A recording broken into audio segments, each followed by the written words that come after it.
I remember a wife, a son. My dad is coming home. You're pining for a daddy you didn't even know. Ithaca's king is coming back. No one could stand between my men and home. Not even me. Promise me you will come back. What if I can't?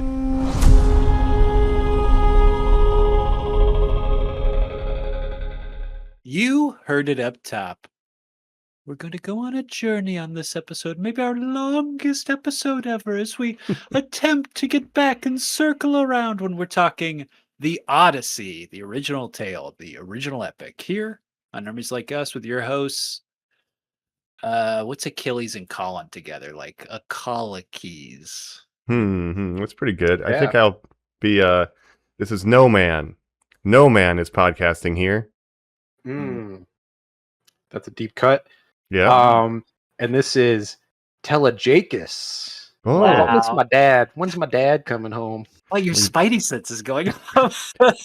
Yeah. The Odyssey. I guess these jokes are going to pop up throughout because we do have a Punisher, a Spider-Man, a Batman, a Wakandan, Catwoman. I can't remember who Lupita Nyong'o plays in. Panther? Yeah. She's like one of the guards or something. I can't remember who she plays in Black Yeah. Panther, but yeah, Maybe. Lupita Nyong'o. So, oh yeah, she's like the Wife of forget the the name, Black but- Panther, let's call yeah, her. she's the love interest of Yeah. Black Panther. fair, She's yeah. doing her own So, stuff. a lot of Yeah. people from superhero stuff, and what is potentially the original superhero tale. I was thinking about this earlier. Like, is Greek myth like the first cinematic universe, so to speak, but it was just mythic tales? You got your Achilles and your Hectors and your Odysseus and your Hercules and all these. They're all in a shared common Basically. mythology. Like, they're all weaved together in Yeah. this one kind of unit. You know? Well, it's funny Touched by because- Batman, like, Yeah. Yeah. It's funny because like we talk about them like they were historical people, but like a lot of like it's mostly made up. Like Achilles was not real, Helen of Troy, like Odysseus, these were not real historical figures. They were Like the Trojan War mythological figures. Yeah. was likely just an earthquake. Like, we're not even sure if there was a Trojan War, let alone a Troy Right. officially. Like, so it's a lot of, it's excited. before written history, so it's a lot of was all speculation. Yeah. it's gonna be a and learning. then the question episode. of Homer. I'm a real is Homer for that, Homer. Uh, Was he one we're guy? all Yeah. Homers for Homer. Was he a guy at Who all? was Homer? Was it a guy? Was it multiple guys? Was it multiple people? We don't really know who the true Homer was. So Will very Colin interesting. Brooks be remembered as multiple guys? I hope so. Right, or a lady I hope guy? so. Because like, there's a Yeah. lot of stuff about like they're really experienced in knowing what women do, and it's like, the author of this knows a lot about what the women of the time were up to with their weaving and stuff. So it's like could have had some Mm. female input into it. Right. Homer was So a I guess feminist. that's kind of the Yeah. theme of, I guess this kind of review is going to be the Odyssey ever since its beginning, because it was an oral tradition. Like, it was told differently in different regions. So every time you've kind of had a version of the Odyssey, it's someone's version of it. And in this case, we very much have Christopher Nolan's The Odyssey. It's very much like Yes. his adaptation of it. And we'll kind of talk about One of that on the this episode. oldest known narrative fiction in history, I think, in world Mhm. history, and one of the most adapted and influential stories of all time, along with the Iliad. So it's been adapted and reimagined in different ways, and even the English translations, because it was written in ancient Greek, right? So each English translation is different and has its own spin on things over the years. So yeah, absolutely, a very interesting it could subject be to pretty talk about today. flexible. So I'm interested to talk about the direction Nolan took this one. But did you guys watch any other stuff to prepare for this? Any other adaptations or kind of sword and sandal stuff? I was watching a little bit of stuff, but how about you guys? I did as well. I was I know what you've been watching, and I've been watching the same things basically. Mm-hmm. If you want to talk about that. Yeah, we were kind of texting off pod about our journeys to the Odyssey, and I was watching like old sword and sandal stuff. So I watched Troy. Obviously, that's not old, but I watched Troy. I watched Clash of the Titans. I watched Sinbad's Golden Voyage. I watched there's a lot of those like Harryhausen era movies and stuff. The claymation, Jason and the Argonauts. Jason the Argonauts. I also watched the famous Skeletons, because I wanted to get in the mood for a big sweeping historic adventure, and like that's kind of the stuff that I also saw I you grew up on. watched Gods yeah. of Egypt, right? not good, not Greek, but What? Jamie Lannister. So yeah, what's crazy is I watched Gods of Egypt like 3 weeks ago, just not related Randomly. to this at all, but just randomly I wanted to watch it.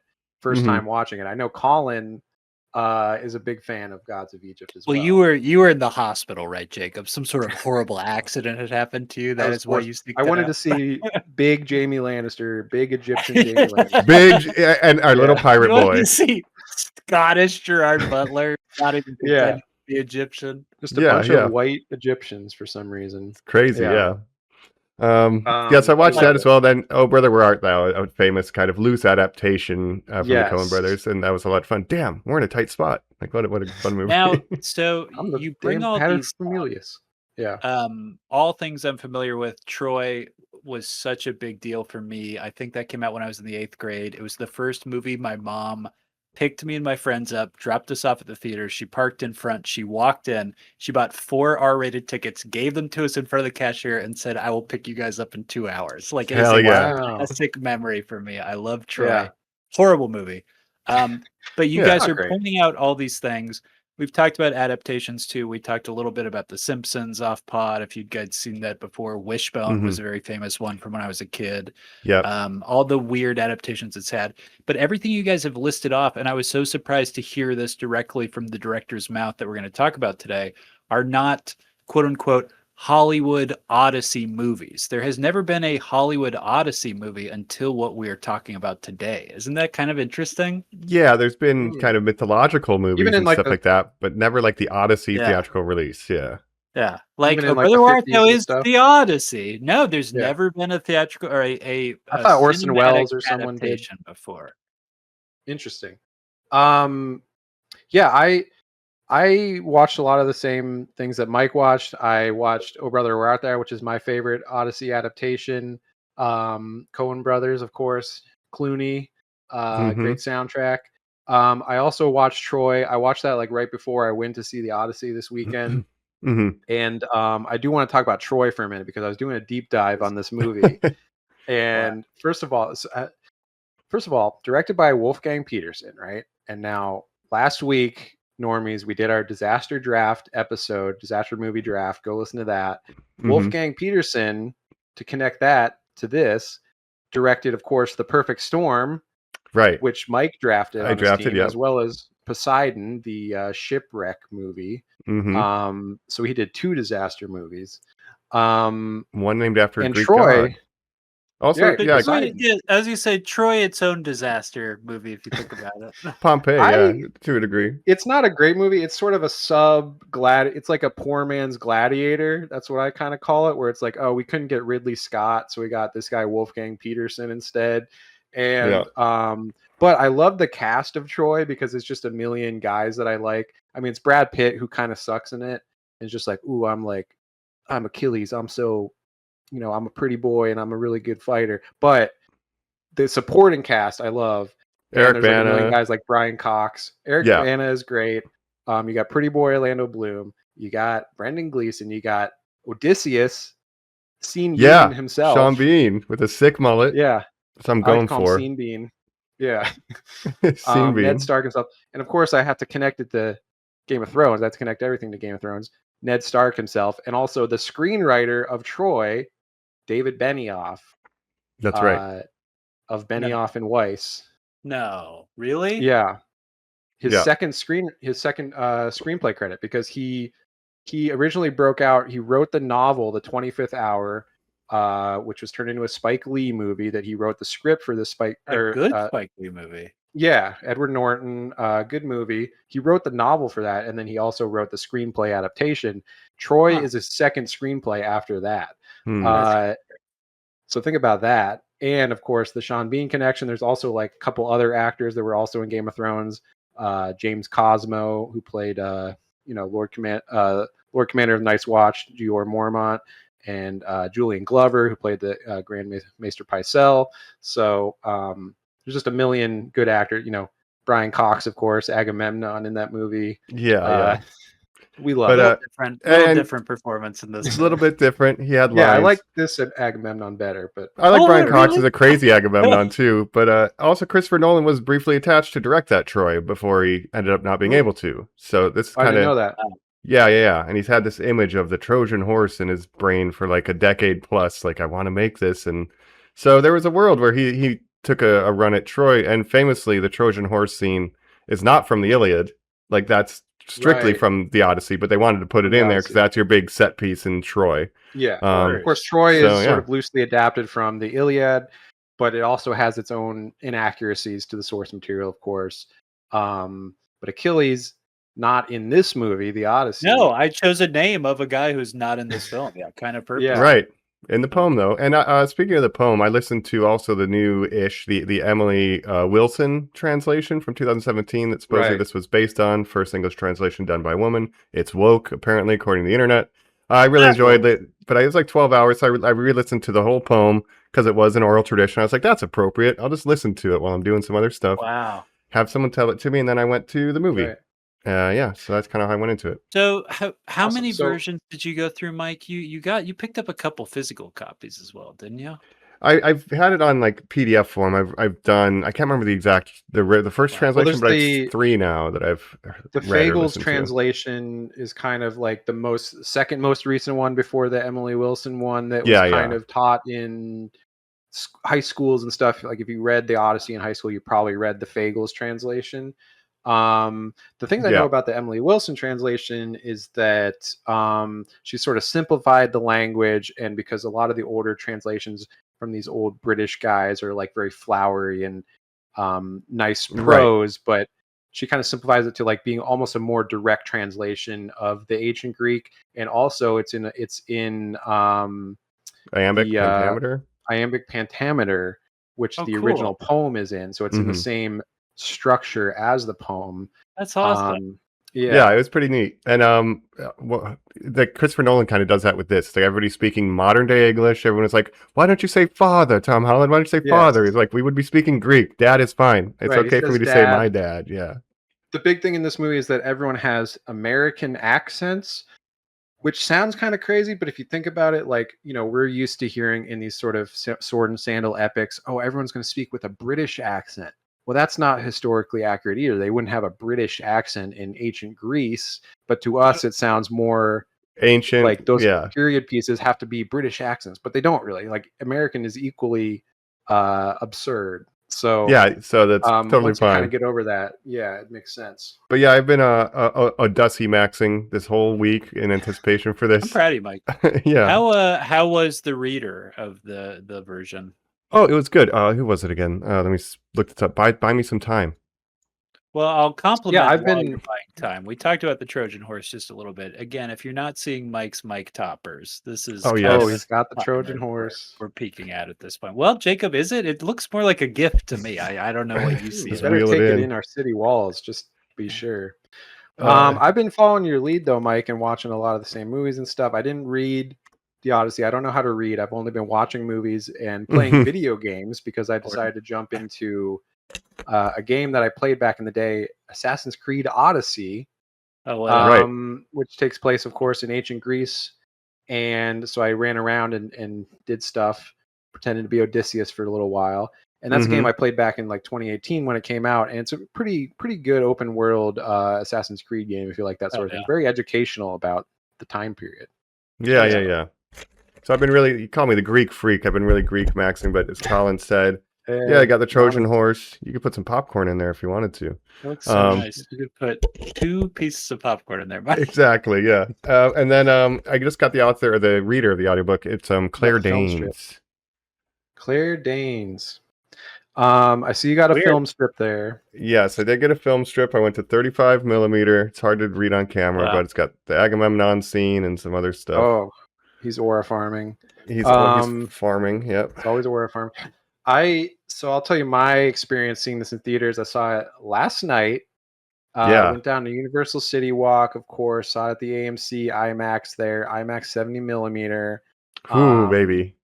I mean, Late come Sunday on. night. That's the way as Nolan intended. I saw it in 35 millimeter, but it was widescreen at the Alamo. But I'm kind of jealous, man, especially after watching it. I was like, I made a huge mistake. Yeah, I need to go to IMAX. I don't understand the aspect ratios. Why not just show it in the IMAX aspect ratio in other theaters, like the 4:3? Yeah. Like, why do you have to make it widescreen? You're cutting off the top and bottom of the frame. Like, that's not the frame that Nolan envisioned when he made the movie. So the IMAX aspect ratio is the proper way to see it if you want to see Nolan's Well, vision. Yeah. I'll say real quick the way that I Yeah. experienced it, just to give a differing Before we jump in. perspective. So I'm in Ohio right now. The closest quote unquote true IMAX, which is the 4:3:20. Is that what the ratio is? I think it's something Yeah, it's like whatever like it that. is. really close to 4:3. Yeah. Is only in Indianapolis. So I would truly have to drive like 2.5 hours to get to that. Now, Jacob, I went to the closest quote unquote IMAX again, Right. not true IMAX, just IMAX, which is laser projected IMAX, which was at a Kentucky theater by me that I drove like 15 minutes to. And it's shown in exactly what you want, the IMAX cool. ratio on a larger screen, but Okay. even then it is taller than normal. They unfortunately have to stretch it taller because of how those screens are done. So there is some sort of universal issue of just literally the Can't equipment just, that people have that they can't cut off the top and like bottom? curtain it off. I don't know. Isn't Yeah, that yeah, like yeah, so just strange? So letterbox it. And that's what I understand is like, you saw the best version. Like truly, you Well- saw how it was shot. 70 Yeah. millimeter Yes. is IMAX size. Yeah. I'm very fortunate to live like 10 minutes away from Universal City Walk. There's 26 true IMAX theaters in the world that can show this movie in the way it's meant to be shown in 70 millimeter IMAX. 26 in the whole world, and 2 of them are in LA, which is Are within Universal 20 City minutes Walk of us. and the TCL theater in Chinese. Hollywood, Yeah. which is where I saw Oppenheimer. But I like going down to Universal City Walk. They did add, this is a new thing. They have metal detectors to get into Universal City Walk now. They have a whole like airport security section that you have to go through. I didn't love that because you used to be able to just, walk in, Go to park. Bubba Gump. Yeah. Yeah. I mean, there was no line to get in, but it was like I had to walk through metal detectors and security and all this stuff. I'm like, why do we need to do this for Universal? Like, are you afraid that like someone's going to start shooting up Universal City dangerous Walk? amount of drugs. I cannot interact with someone right now. Yeah. There's a King Kong But then I hanging went- off the side of a building. Yeah. We love the King Kong. We love the NBA Live store. All these great stores. Uh-huh. at Universal They're City trying Walk. to get you to ride the Spider-Man ride. You're like, no, I have to Yeah. go to the movie. But of course, I showed you the picture I took outside Yes. of the AMC. They had the giant Trojan horse statue outside of the AMC. They also had some movie worn. They had Matt Damon's movie worn costume in the glass cases inside. So I saw That's that. cool. I had front row tickets on IMAX because I waited so long to get tickets Wow. How was that that? I was like, That's I was worried, crazy. but honestly, it wasn't bad at all. Like Yeah. first of all, I don't really mind sitting close up in movie theaters anyways. And I was worried that it was going to be bad because it's IMAX. It honestly wasn't that bad. Like I didn't have that much of a problem with it. And it was, obviously totally sold out theater. I bought my ticket like a week in advance. So I was pretty limited on, availability. So I kind of had to take what I could get. But it was pretty good experience. And then this guy, I got there like half an hour before the movie. I was sitting there, I was eating a hot dog because I was like, didn't get dinner before. So I got 2 hot dogs at the AMC. I was just scarfing down these hot dogs. This guy Oglizius. was Oglizius. The guy who was sitting next to me came and sat down and started talking to me. And I was like, usually I don't love that because I'm like, I don't want to talk to a stranger. But this guy, he was really chill. We were talking about different IMAX movies we saw and stuff and how we were excited for Dune That's Part cool. 3. I Yeah. love that, dog. Yeah. So I basically made a new friend at this movie that I'll never see again or speak to again. Well, But we were kind of vibing and we were having a good time. So it was good. Well, it's good that you were kind to him because you don't ever know if it was, one of the gods in disguise. Yes, know? you must Jacob, treat you your did guests say- with hospitality. You Zeus took is the law. form of someone you wronged in your past. Is that true? He was like an old blind beggar, and I didn't really want to talk to him. But Like, No, wow, he you're an showed him IMAX. pity. You can't even see. It's called IMAX's law. You know that. You have to engage with the stranger. that's right. Yes.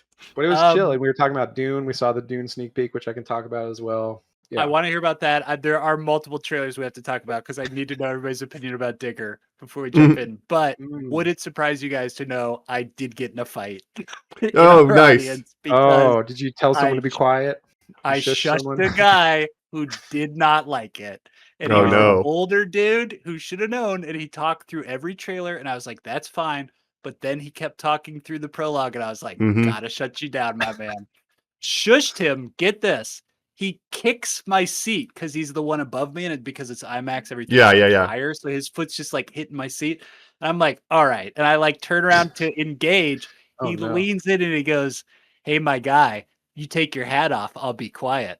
And I was like, oh, I'm wearing my hat. That is so rude. I took it Ooh. off and I said, oh, dude, I'm so sorry. He said, no biggie. And he leaned back and he was quiet the rest of the movie. Wow. Wow. Interesting. Okay. I like this. I don't know. Okay. I don't know. We You fought. didn't have to get in a fist but fight. kind of. No. Yeah. No, you We're then not became anti-anything allies. involved. Like Yes. the story of Gilgamesh and Enkidu, another ancient Yes. tale. Yes. There we go, Mike. Common goal. We just want to enjoy the movie. Everybody, please remember that is why you are at the theater, to Yes. enjoy the movie. Yes. My audience yes. was great. I mean, it's a sold out Yeah. IMAX, so it's Yeah. opening weekend. So it's like people were there because they really wanted to Some see people- it opening weekend in IMAX, you know. So Yeah. People bought those a pretty year good ahead audience. of time. Yeah, a couple times. I mean, there's a couple applause breaks towards the end of the film, which I'm curious if you guys' audiences applauded at the same moments that mine There was, did. I'm just going to say real quick to jump back to trailers. There was an applause break after the Jessica Chastain movie, Other Mommy. Did you guys get Oh. the I trailer got for that. Yeah, I got Other that Mommy? trailer. I was like, I- what is going on? Yes, Yeah. I didn't like Other Mommy. Too People scared. hooted and hollered when the name came up. Yeah, your name- Yeah. We learned Other about this Mommy. right. No, but in Widow's Bay, we learned everybody has a secret mommy too. Another mommy. All I could think of was like, this Right. is about Widow's Bay. It's about Secret Mommy. Yeah. I thought like, oh, Jessica Chastain's doing this like B horror movie now, I guess. She's like a spider. mm-hmm. But my audience applauded, of course, when Nicole Kidman came on for the famous AMC. Oh, that's intro. awesome. A couple people clapped in the audience. I was like, okay, they're keeping it real with the Nicole Kidman. That's a hot crowd, Jacob. That's good. Yeah, Hot yeah. crowd. They were there at 11 p.m. on a Sunday, ready to see Ooh. a 3-hour Christopher Nolan's Odyssey in IMAX. Get out at 2:30 a.m. Oh, incredible. Um, People are going to 2 a.m. great. showings. Like it's insane what's yeah, going on. there with was this like movie. 6 a.m. showings. People are waking up, going to a 6 a.m. showing of the Odyssey, a Just 3-hour to be movie. done. That sounds amazing. Just have the rest of your day. Yeah, Come out a changed man and be like, okay, we move forward with purpose. You know? right. So Uh, overall, it was a good theater experience for me. I met a new friend. We were really hitting it off. Again, I didn't get his name or anything. I'll never speak to him or see him again. But I was having You a good said time. you said his name was Digger. He had a shovel. You said. oh yeah, His yeah. name was Digger. That movie, I don't know, man. I don't know. Oh, you don't? I don't know what we're doing here, Tom Cruise. Guess I what? don't know. He wants you to know. He wants you to have an opinion on it. So he's Mhm. very mad that you're saying you don't know. The thing is, and I read this online, every director thinks they can make their Doctor Strangelove, and then a lot of directors realize that they can't make Doctor Strangelove. And that's the sort of the feeling that I'm getting from Digger. And it's really giving Bong Joon-ho English language, like Mickey 17 energy. And I just don't know. Yeah, I don't know either. But billionaire guy ruins the climate because he's greedy, and then what does he do to Yeah. fix it? Like, okay, sure. It's Don't Look Up with the tone of Mickey 17, which With lines like Oakjaw. Digger dug us into this mess, so Digger's gonna dig us out. And you're like, yeah, Yes. the word dig is funny. also Yeah. that name Digger. I mean, you're just asking for an Dangerous. accident Dangerous. here. It's the Hey, PR guys, chore. Be very exactly. careful. Yeah. It's, Yeah. You got to keep an eye on it. I'm very Mm-hmm. worried John Goodman is gonna slip up and Oh say no, a no! different word. Don't wish that. Of all the people you could Not- wish that on, don't you wish that on my sweet John Goodman? Not How a good dare man. you. Yeah. Yeah, Wish Yeah. it on a He's bad good man. and he's a Cyclops of his own. Yes, he is. You know, Brother, Where Art Thou? Oh, brother, where art thou? Correct. Anyways, Anyways, Is his Well, name? let's- Is he like, my name's Polly McFemus? Is it It's something like that on the nose? I can't. He's like- there's a remember. character named Menelaus Papio Is Brian, there who's like really? the politician guy in that movie. Who's Oh the yeah, Papio Daniel is named Papio Daniel. Menelaus. His name is Menelaus Papio Daniel. Well, butter It's the my guy- biscuits. It's the Big Lebowski, right? It's, Mm. it's Yeah, the that real guy's great. Lebowski. Yeah. right. Just watch that Uh, movie. Great movie. If you haven't seen Oh Brother, Where Art Thou? Really fun movie. Yeah. But we're But talking yeah. about Christopher Nolan's The Odyssey. The Odyssey. Yeah, we are a man of constant sorrow, so let's talk about one. That's right. Odysseus. Let's jump into this Odyssey. right after this. We're back here in Normies Like Us, where we're diving in. We're going to talk about the Odyssey. We're going to talk about Christopher Nolan's The Odyssey. I guess let's start there. Well, have we covered other Christopher Nolan movies on this podcast? Probably The Dark Knight, at I least. think we talked about Oppenheimer. I don't think we did a full episode we? on Oppenheimer. At least think we did. Did I'll we check do it one out. on Tenet? No way. I I've never love seen Tenet. Well, I These want are to like get your opinion The films on released since we've been doing it, but yes. yes, the man himself, Chris Nolan, as I call him. What you guys aren't really big Christopher. I wouldn't consider myself a Christopher Nolan guy, although I do pretty much like all of his movies. I love Tenet. I think Tenet is an underrated. You're such a movie. troll. Tenet is so underrated. Like Tenet is very underrated, and I think Inception is very overrated. And that's my Just watch hot take. Paprika. That's fascinating. That's interesting. Yeah, I think Tenet, Oppenheimer, and the Odyssey are a thematic trilogy. Yes. But before we jump to our opinion, Jacob, is he one of your guys, quote unquote? Like, is Christopher Nolan one of your guys? But see, that's not even like claiming big time ownership. He's not one. It's like because Nolan can't be like your guy because it's like Steven Spielberg being your guy. It's like he's the most. He's somebody's guy. He's a lot of normal people's guy. I have a story that's for what this. I'm saying. I would say he's the most successful critically and commercially director working today. In that he's how many film directors are household names, true household names. In that if you asked Joe Schmo from Oklahoma if they knew who they were, that they would say yes. I would say Steven Spielberg, Martin Scorsese, George Lucas, James Cameron, maybe Quentin Tarantino, and Christopher Nolan. Like, who else would you even say? Yeah. For your average person, maybe a James Gunn just because he's so on the press circuit. But like that's the stretch. He owns a thing. Yeah. But I think Christopher Nolan truly, in the same way that Steven Spielberg sort of represented directors for a long time, I think Nolan has kind of taken that mantle of like this. He's younger than a lot of those other guys. He's a Gen Xer instead of a baby boomer. And I think there's no one on his level, even someone like Paul Thomas Anderson, who's my favorite, of course, does not have the name recognition, even though I think he's one of the best working today. I wouldn't say if you ask some random person if they knew who Paul Thomas Anderson is, that's not a guaranteed yes. No. And Christopher Nolan. Yeah, this is his biggest opening ever. It's like crushing it, despite being woke, fuck those guys. So it's a huge opening weekend. Relatively, because I think Dark Knight in his Batman movies may still surpass them if you take inflation into account. Oh, okay. Maybe just the numbers, but I saw that this is doing very well for him, at least. Yes, it's doing very well.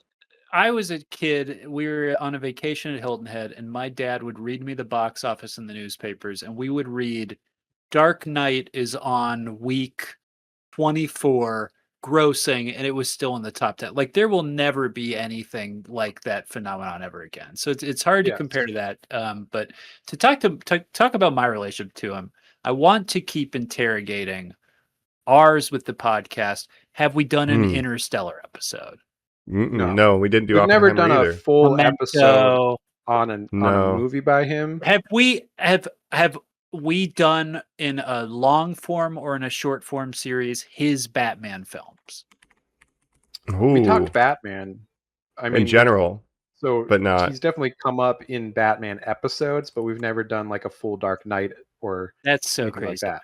He's we have all the Batmans eventually.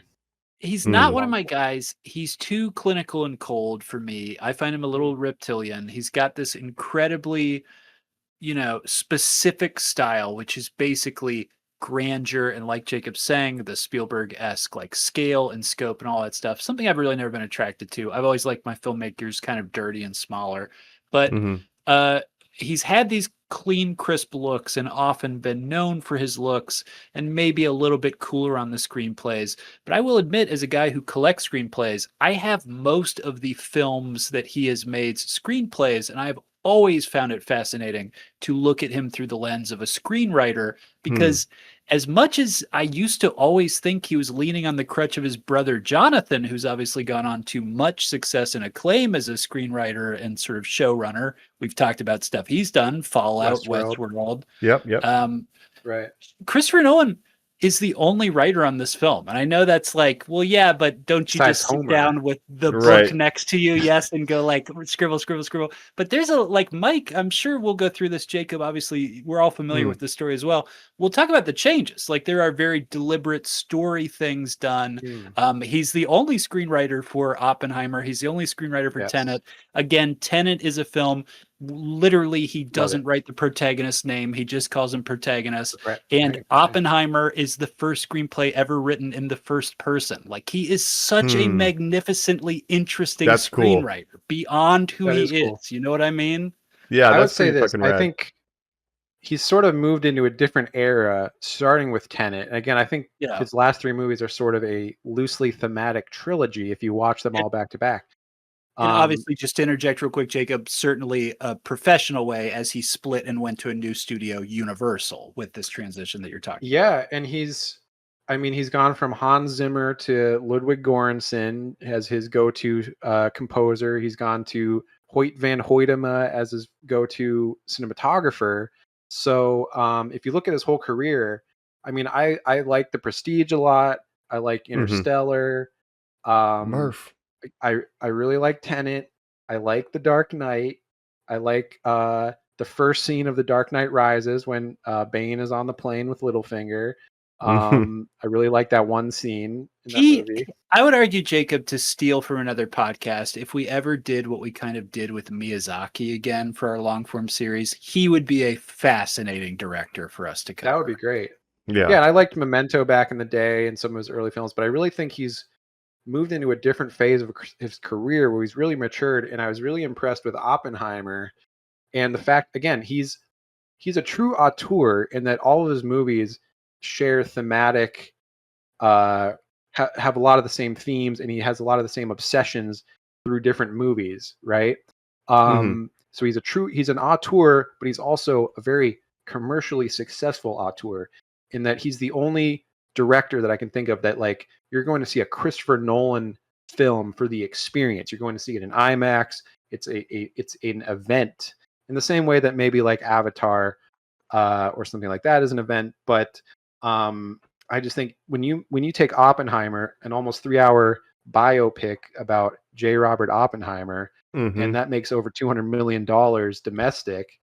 I mean, he had the most blankest check of all time. He could pretty much do whatever he wanted because they're like, you are box Won office his gold. Oscars, Like, whatever you're gonna do, it's gonna make money, even if it sounds like it wouldn't make money. So then when he says, I'm doing the Odyssey next. Yeah. He did have one clever idea in that movie, Jacob. Outside of like shooting a real bomb and stuff, he did say, what if during the most iconic speech ever, I had Florence Pugh take all of her slurs off?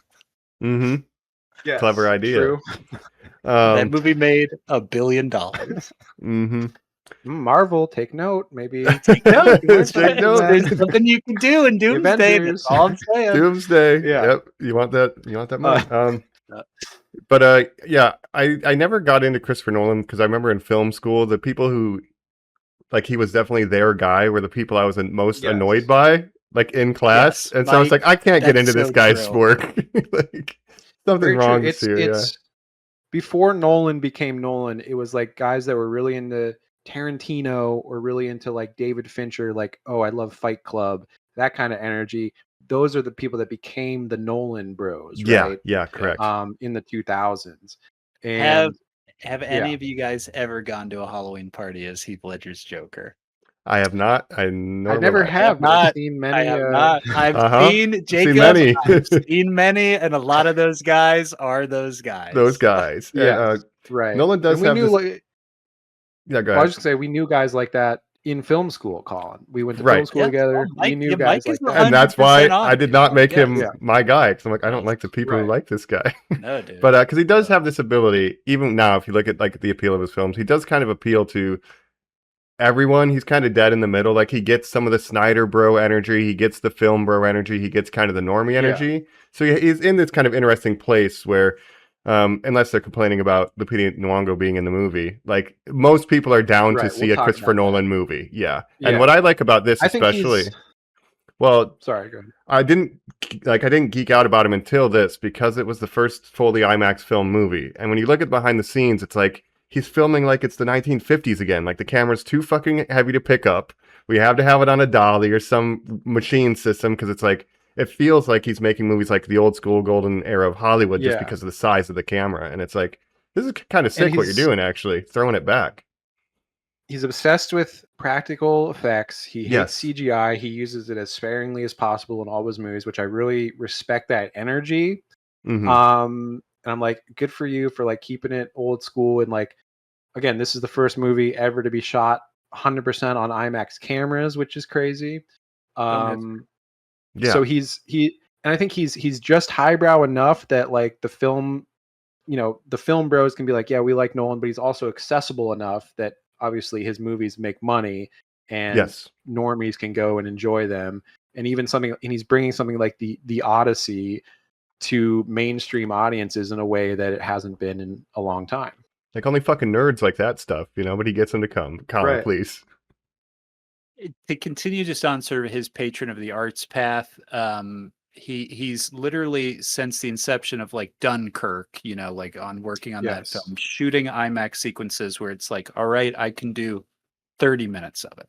And what Jacob has said, this is the first feature release of an IMAX film up to 3 hours. Literally, that's because in the time between these films, he has been investing in the technology to Kodak and these other projectors, people who do these things and make the film reels to increase the capacity and size that IMAX films can be shown at. Now the cap and limit literally is 3 hours. He has gotten up to the edge, and the reason the audience isn't longer is because he's like, this is literally how long I can shoot it before the projectors break down and they can accept this much feet of film.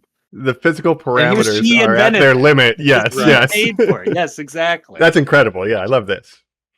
He was shooting IMAX as far back as The Dark Knight. If you remember, like certain scenes in The Dark Knight are IMAX, and it like switches aspect ratios. Yeah, and so there's been a lot of like large format camera stuff again with Sinners last year. That I like that directors are experimenting with these large format cameras and different. And the thing that it was a little distracting in Sinners because it would constantly cut back and forth between aspect ratios depending on what kind of camera it was shot on. And so that's why I like this, that it's shot 100% in IMAX because it's all, even, close-ups and everything. It's like, it's very interesting. No, and they had to create a big blimp to silence the cameras, I'm sure, if you've seen interviews. But like when I'm watching the movie and the first couple of frames come on screen and I'm seeing it in 35, I'm like I said, I made a huge mistake. Like, this is historic. The first movie ever made fully 70 millimeter, and I have the ability to see it. If I don't do that, that's like such a spit in the face of the filmmaking art and Christopher Nolan. Like, I need to see this. Literally, kind of the to talk about the indie side of filmmaking world right now. Jacob, you were so lucky when you saw One Battle After Another that you saw it on true VistaVision. VistaVision is really the thing that, the other side of the lower end who want to do the real gritty feel, who can't obviously afford the studio backing of IMAX, that you two literally just get to go to the Vista Theater, where it is like designed to literally be projected on a film that was made to shoot and show there. It's like truly incredible. We live in the renaissance of film right now. It's truly astounding. There is something crazy, They're trying to, these directors that are saving film cameras and things like that for posterity's sake of like, we want to preserve these art forms and not have everything digital. And I respect, directors that film digital, like someone like Michael Mann, who really goes out with digital and like goes to bat for digital. So there's different ways to make movies, I think. With that video I sent you guys of Tom Cruise talking about Digger, where he's like, I was at the advent of this, I'm at the advent of that. Like, it's all important. Like, it's all, we were right there with digital cameras. We were shooting with digital cameras. Like, it's all, Jacob, that is important to say.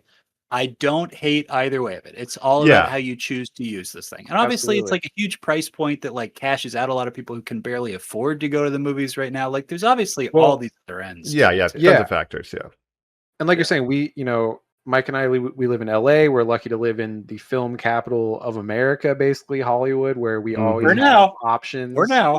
Atlanta, we see you. Threatening to leave, but for now. Well, right. Historically. Yes. But, and like you said, like people in middle American stuff are driving 3 hours to go to a theater to see it in IMAX and like making it a road trip just to see this movie because they want to see it in this format.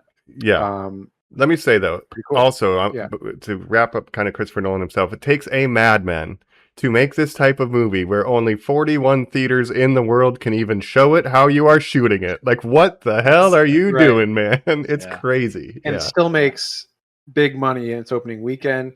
And Yeah. again, so he's highbrow enough, but he's also accessible enough that it's kind of works for everyone. And that's why he is like, I feel like he's now the everyman's director, and he's the most popular and most successful director in the world working today. I just want to again to give sort of another side to normies who aren't going to understand this. The three of us also lived through the generation that was Peter Jackson being like, look at this weird thing I figured out for The Hobbit called high frame rate. This is the future of cinema. And collectively the world was like, no. We do not want this. Do not do this. So it is, these innovations are always some give and take. And it is fascinating to see one that truly is just driven by a man's love of like, shouldn't movies be the biggest things in the world? And you're like, yes, they should. Yeah, That's they really amazing, should. you know? The same way James Cameron is like, Avatar 3D, baby, bam, bam, bam. Right.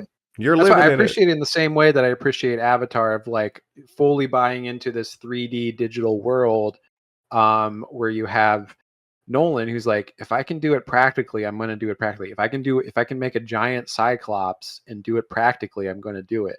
Did you guys see the puppet? Yeah, I loved it. Oh, it's so crazy. So It's good. so crazy. And that's But just to wrap up, sorry, go ahead.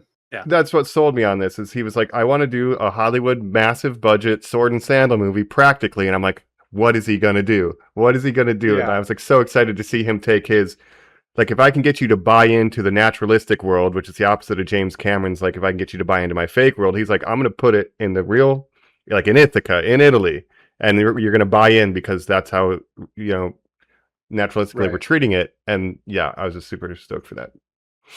And yeah, just to wrap up my thoughts on Nolan, like I never considered myself a Nolan guy, but I'm almost kind of becoming one because I do like so many of his movies, and like even his worst movies I still find interesting in a way. So I don't think I've ever seen a movie of his that I fully was like, I didn't like that at all. Like there's always something that I can like from it. And again, he has a very specific look, a specific sound. He, uses a lot of the same actors. So a lot of the actors in this cast are previous Nolan alumni. And we'll talk about all the cast members. It's going to be very exciting. Yeah. Anything else on Nolan? It's just I appreciate, because he's the people's director, but he appreciates the craft enough. Like a Michael Bay, he can make a movie for the people, but he kind of doesn't give a shit about the craft except for the computer, like necessarily. Like he's not trying to raise the bar, so to speak. Yeah, I mean, truly, Oppenheimer really changed my opinion on Nolan because I didn't think that he had that kind of movie in him, and when he made that, I was very impressed, and I was like, okay, because I kind of thought, Nolan, he has his like time gimmicks and does stuff with time and physics and these little kind of puzzles of movies and stuff, but then he made Oppenheimer, and I was like, this worked so well. He can make a 3-hour movie that's like mostly people talking, and it still made a ton of money. One lady taking her clothes off. That's right. We can't forget that. Thanks for all the EPU. So I was, and now Colin, you've been saying like, have people been excited to see the Odyssey? And I started out, I wasn't that excited, but then as it got closer and closer, I was getting more and more excited, and I was getting Odyssey pilled. I started watching Troy and all these different things like Mike, and then I was very excited when I was going in. Well, if we're diving into kind of first thoughts here, which I definitely think we should, I would say that I was completely on your end as well, Jacob, where I would see the trailers for this thing and I'd be like, I know what that's going to be. Like, I know Nolan's style. I know what he is. This seems like the weirdest choice in the world. Then I would see these interviews where he'd be like, well, no one else has done it. And I'd be like, I guess you're the guy. Like, I kind of see this little bit of cockiness coming through. Maybe again, it's his quote unquote blank check after finally getting gold and sealing the deal with this magnum opus, right? This is what you want to go to. He's the head of the Directors Guild now too. Sorry. Yes, and was very involved in like the strikes and just has all these thoughts on AI. Again, he's such an interesting person to listen to, but this one just felt not to my taste, despite being a story that I love and I universally think is like maybe one of the greatest stories ever. But I was correct in my assessment in many ways of exactly what this film is. And then in many ways, I was genuinely surprised by some very interesting things that to me really won me over to this film, because I saw things that I really didn't think I'd ever see Christopher Nolan do that I was very impressed by, honestly. Yeah. Okay. Interesting. My first impression is that I really liked it. I didn't know exactly how I was going to feel about it. I would say I really liked it. I don't think it's a total 5-star for me, but it's like a 4-star. So it's really good, not a masterpiece to me, in my opinion. Yeah, I think we're maybe all kind of around the same place. I like it. There's scenes that I love, but as a whole, I can't give it a full 5-star send. And my caveat it's a little is messy. Yeah. it's a little messy. It's a little rushed too at some points because he had a 3-hour time limit. So some of the adventure on the islands, it's like, I don't know, we were kind of in and out of this sequence that was like longer to me when you're obviously it's all longer when you're reading the poem, but like some of the adventuring stuff on the boat, because the third act is so long and so incredible, some of the adventure segment feels kind of rushed. But there is stuff that I love. And my last note is, this is Christopher Nolan's Odyssey. It's not how I would have made it, because he does strip away the magic. Like we don't know, there's no gods maybe at all. Like there's no, besides the implication turning into the God. pigs. It's the implication. It's a time of apparent magic. He makes it very clear up top what this movie's going to be. And that is, again, when I say that I'm going in strong being choice. Like, I know what this movie's going to be. I'm watching it being like, yes, this is the grounded, gritty version of the Odyssey. It which truly is make Christopher Nolan fun of this man for. Yes, Odyssey. exactly. Yeah. And so how much you like it will depend on how much you like sort of his vision of it. But that's what's great about the Odyssey, is that you can reimagine it in different ways. And so when we're talking about a movie like Troy, totally different kind of movie, the Odyssey, even though it shares a lot of the same characters and plot points like the Trojan horse and all this stuff. And they both shied away from gods. Different kind of movie, but they both did the thing where we're not seeing Troy Poseidon or has Zeus. One. Yeah. Right. But Zeus is kind of represented by like thunder in this movie, like a clap of thunder is supposed to be a sign of Zeus.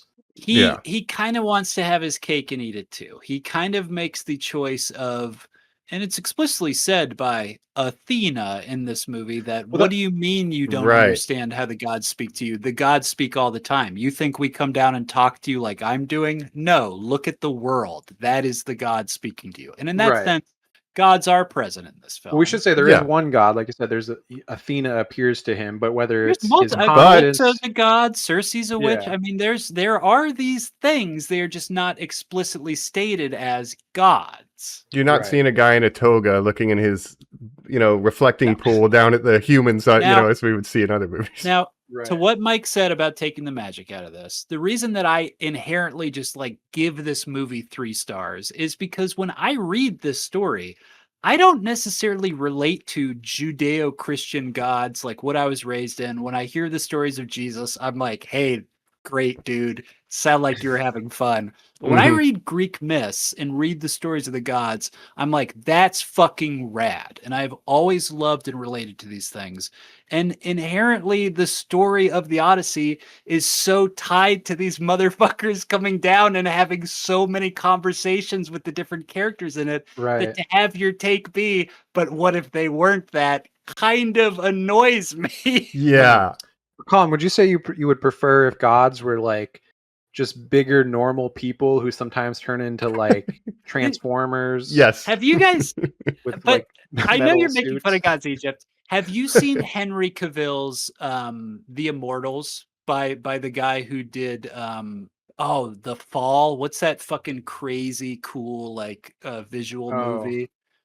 Legend of the Fall. What is that? No, I can't remember but if you guys haven't seen The Immortals, that is a Greek god film. Mickey Rourke's the villain. I believe he's King Heron, who's going up against Zeus and all these things. That is a movie, Jacob, that is shot with glowing Greek dudes and I mean, it's the fucking Zack Snyder version of Greek, mythology. But I need a little bit of stylish panache. And when I'm watching the fucking BBC Odyssey miniseries with what's that guy's name? Not Andre Agassi, but the fucking horrible Greek actor that's in it. I am kind of yeah, who cares that there's like spooky skeletons and like invisible guys going like, "Oh, beware, Odysseus!" Like, I kind of need that sometimes. I don't Yeah. necessarily like when characters go to hell. I kind of need it to look like the underworld, not just a black beach in Norway. Despite the fact that it's super cool looking, It's you still know? sick, but it's not my Odyssey, right? It's Yeah, hit. it's just not. It's not what I see in my head for this story, which is what sucks. Yeah. I kind of like the more ambiguous "are the gods real?" because a lot of the people in this movie do really believe in the gods, and they're talking about Zeus. A big theme of this movie, of course, is Zeus's law, the laws Hmm. of hospitality. Xenia, it's called, right? Not Xenia, Ohio, Mm. but Xenia, Xenia, which is Zeus's law, which is you treat strangers as you would treat your family, essentially. So if someone comes to your house, you feed them, you treat them with respect and stuff, because it might be a god in disguise. Yeah. And That's one thing Zeus's that, law, right? yeah, and Yeah. so spoilers for the oldest story ever, but yeah, it's very much about the gods. And in the poem, like Odysseus is oftentimes very arrogant or stubborn and actively will go against the gods, and then he incurs their wrath. So it's like, how much is it your own fault? How much is it the gods fucking with you? How much of your lot in life is it your own action or the gods punishing you? Like, so where's the line? So having the ambiguous gods in here, Right. I think works. And there's one choice Oh they yeah. make at the very end when they kind of wrap up thematically that I had never seen in any kind of interpretation that really kind of blew me away once that kind of came Where through. you're immediately, Mike, like, well, yes, this was the whole point then. He's Yeah. putting the exclamation point being like, this is why I didn't use the gods, which again, I'm like, fair enough. Like, absolutely fair reason to make your movie. Yeah. The Absolutely. theming Yeah. of this movie is pretty spelled out. Like, it's the subtext is more just like text. And of course, yeah, the Cyclops is the son of Poseidon, and he at one point pisses off Poseidon, basically, or his men start to turn on him because they think, oh, you've angered Poseidon, and now he's against us, and all this stuff. And then later, of course, he's told, don't slaughter the sun god's cattle. He's not going to like that. He's going to be very They angry if you do explicitly that. say the god of the sun, Helios, owns those cows. And they're like, okay, that Yeah. that absolutely tracks with me. He must be up there watching down on these cows. And then they Right. do get wrecked by a storm. So it's like, was the gods really there? There's just a Yeah. consequential storm. You don't know. And I kind of like that angle, but I don't know if I want to get to kind of the thematic hook. I don't know if that's jumping too far ahead, but it involves the Trojan horse. Can we just talk about that? Please. Because Fill it underlines the up. whole movie. We're talking about Xenia, and what I've never seen done with this story ever was the idea that the Trojan horse doing that trick was the ultimate defamation of Xenia. Like, that was breaking the rules Yes, of because Xenia. I've never seen it that is- done. It's fucking brilliant, and he's it- being punished the rest of his life for it. He ruined society. Yeah.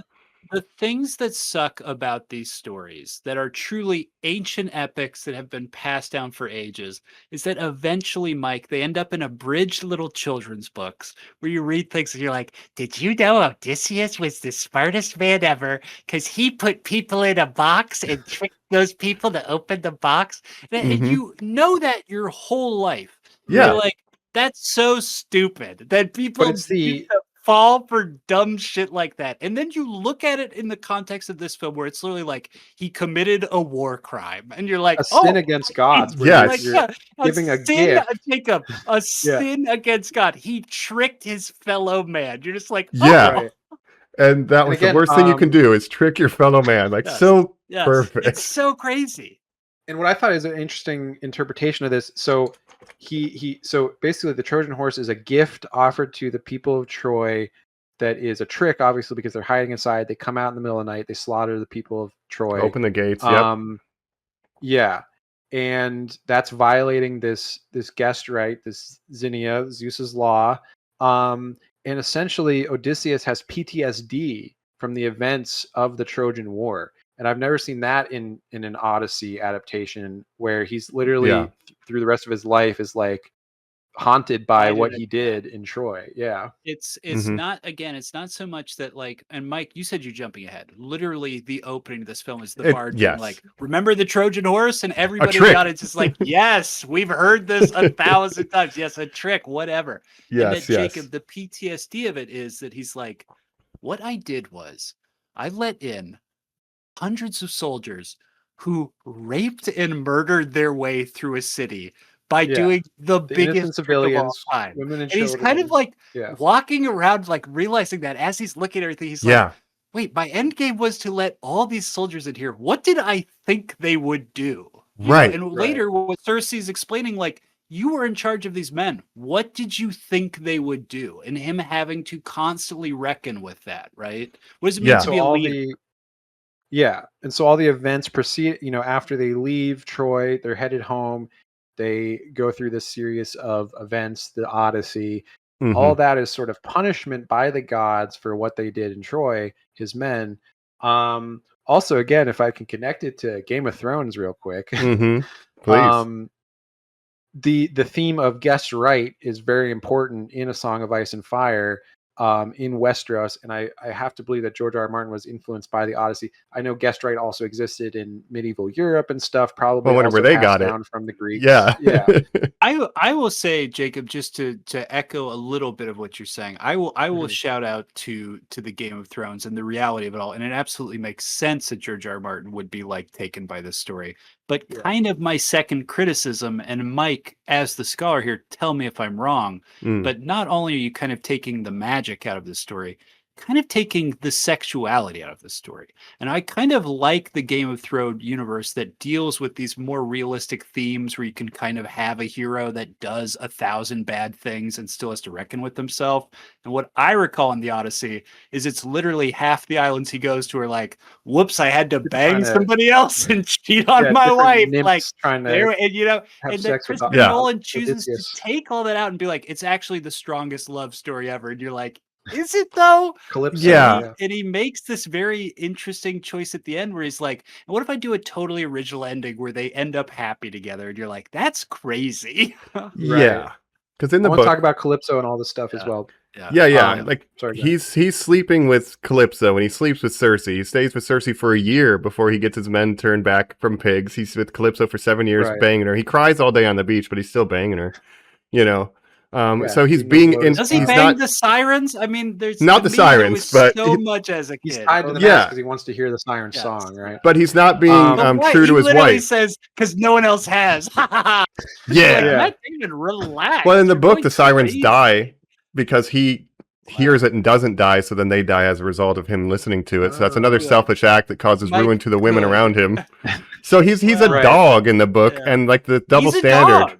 Yeah, He's a and the dog. double standard of Penelope better be faithful, but I can do whatever I want. Like that's kind of the Right. contradiction of this. Isn't a great hero. He's explicitly owns slaves, right? Like he's not a great guy, right? And that's kind of the point of the book is he's a complex individual, and he does good things, he does bad things, and this is just Matt Damon, the hero. He has PTSD, but he's a hero in the end, and that's like a little bit getting off of the text to me.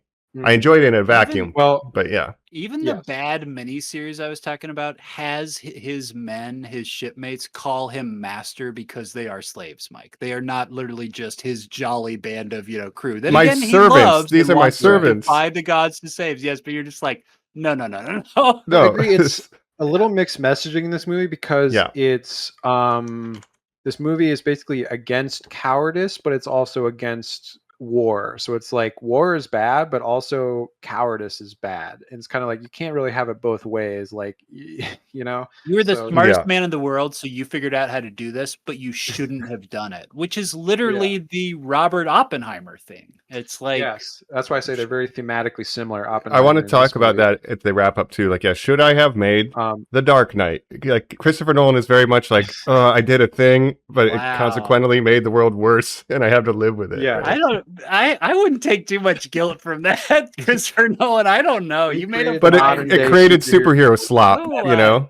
Yeah. Not that movie was, but he feels like he killed cinema Right. with That's that on movie. you. That's on studios. They're chasing a other people. dragon they can't I just master. invented the nuclear bomb. It's not on me how they use it. Right. You know, it's very much. I But see he's that obsessed with thematically. this But idea yes. of like the world that we're leaving to our children and to our ancestors is worse than the world that we were born into, and he's obsessed with this idea both in the Odyssey and Oppenheimer and Tenet. So that's why I say they're a trilogy. If you watch Tenet, Yeah.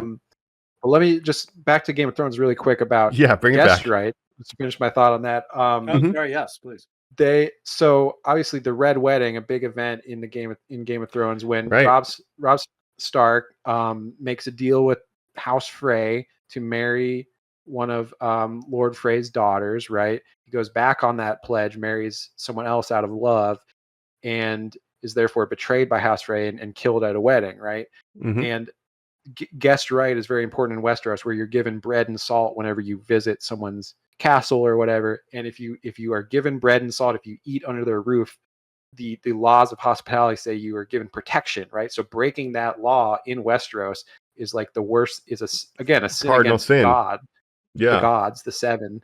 Mhm. And after that event, the Red Wedding, all the perpetrators of the Red Wedding are basically cursed. And this is even more prevalent in the books, The Song of Ice and Fire, where basically all characters are like, oh yeah, I heard about what House Frey did. They're going to be basically cursed, and like they all just start dying, and like bad shit starts happening, and because it's sort of the gods like getting, you know, their recompense on them for breaking this mortal law. So Yeah. anyways, that seems No, it's very inspired by No, this. I like this theme because that's very much what this is about. Because in doing the Trojan horse trick and breaking Xenia, he's like, I broke the world because now nothing is sacred. Anybody can betray anybody, and then Yeah. they weave in this idea because it's told non-linearly, so we can jump around. But the people in the current times, Telemachus and Penelope, they're like, have you heard about the people from the sea? They're just raiding villages Yes, and the sea stealing people. shit, and to find out that was Odysseus's guys trying to get back. Every You time they were go the to an people. island and take food or fuck with the Cyclops, it's like, oh, we're the bad guys because we're breaking Xenia all over the fucking place, like Right. on our journey And home. that's what's so weird to me. Like when they're going back from Troy, it's like, well, you sailed from Ithaca to Troy, so surely you know how to get back from Troy to Ithaca, but they keep like getting lost and going to these random islands where like, we Well, don't know where the you fuck we gotta are. understand, back then you had to follow the fucking winds, Jacob, which is the Yeah. worst thing. And in the book, Right. he's got a magic bag that has literally the east winds in it, and it's this whole thing that he opens it and gets blown so far up Far course that away. they can't even like Right. imagine how to get back. So he truncates all that. Yeah. Yeah. He also That's says, like when so they I was well, he just gonna, says, when they go to the island of the sorry, go ahead. he says, I followed Menelaus long enough. We're going to take a scenic route, and then they get fucking lost. So like, he's making a choice. Like, I don't want to, because I hate the horrors that he did to Troy. I'm just going to find my own way home. I don't want to be around Right. Menelaus But anymore. then he finds out later what or Agamemnon, and we finds out later what happens to Agamemnon when he comes home and everything as well. The whole conversation there being the PTSD of it doesn't matter how you come home from the battlefield. The point is that you're never the same, right? That what's waiting for you Right. is changed, right? It's Blah, the blah. Lord of the Rings. Yeah, you never can go home. But really. so when they get to the island of the Lastragonians, I believe. Yes, the cannibals. The Big giant, boys. the big boys in armor that start killing them. That is a reflection of, like, that's essentially what they did to Troy, and now it's coming back on them, right? Because like these guys just start killing them, and they're trying to be like, hey, like we come in peace or whatever, and then Just stop. You're not even following the rules. You're being a Right. bummer. It's like, Right. well, neither did you fuckers. Same and thing with that's the reinforced Cyclops. over and over, like with Cersei, you know, providing them that stew that then turns them into pigs and all this stuff. And we'll talk about all these. That's a things. betrayal. Yeah. You think about literally the American Revolutionary War, how the British were like, that's not fair that you're not lining up, that you just keep shooting us from like the woods. Right. That's These not guerrilla cool. tactics. And then you Yeah. literally think about us fighting the Vietnamese, where we're like, it's not cool that That's you keep fair. leaving traps. Yeah, knock it Yeah. off. Yeah. It's Can't come like out of holes in the ground. you just eventually just become what you hate. Like it's like if you become a large enough power, people will do whatever it takes to defeat you. You know, it's like Mhm. that's how it is. And the rules of war change, and of course, America Of has course. broken all kinds of done all kinds of war crimes in their history. Yeah, and so like Um, on the macro, it's like, hey man, could we just be civil with each other on this earth? Like that's what we need. We need to not be fucking with each other and lying and going back on treaties and we won the war, we're starting the war. Like it's like this is the bullshit that's broken the world because we can't just trust one another and be civil. Like that's kind of Right. the zoom out. What's interesting about the Trojan horse is that was like a last resort, because they show up to Troy and they're like, we're gonna easily like sack this city, and then they're there for 10 years and they're like, wait, this city has walls? This is like a lot harder than we thought.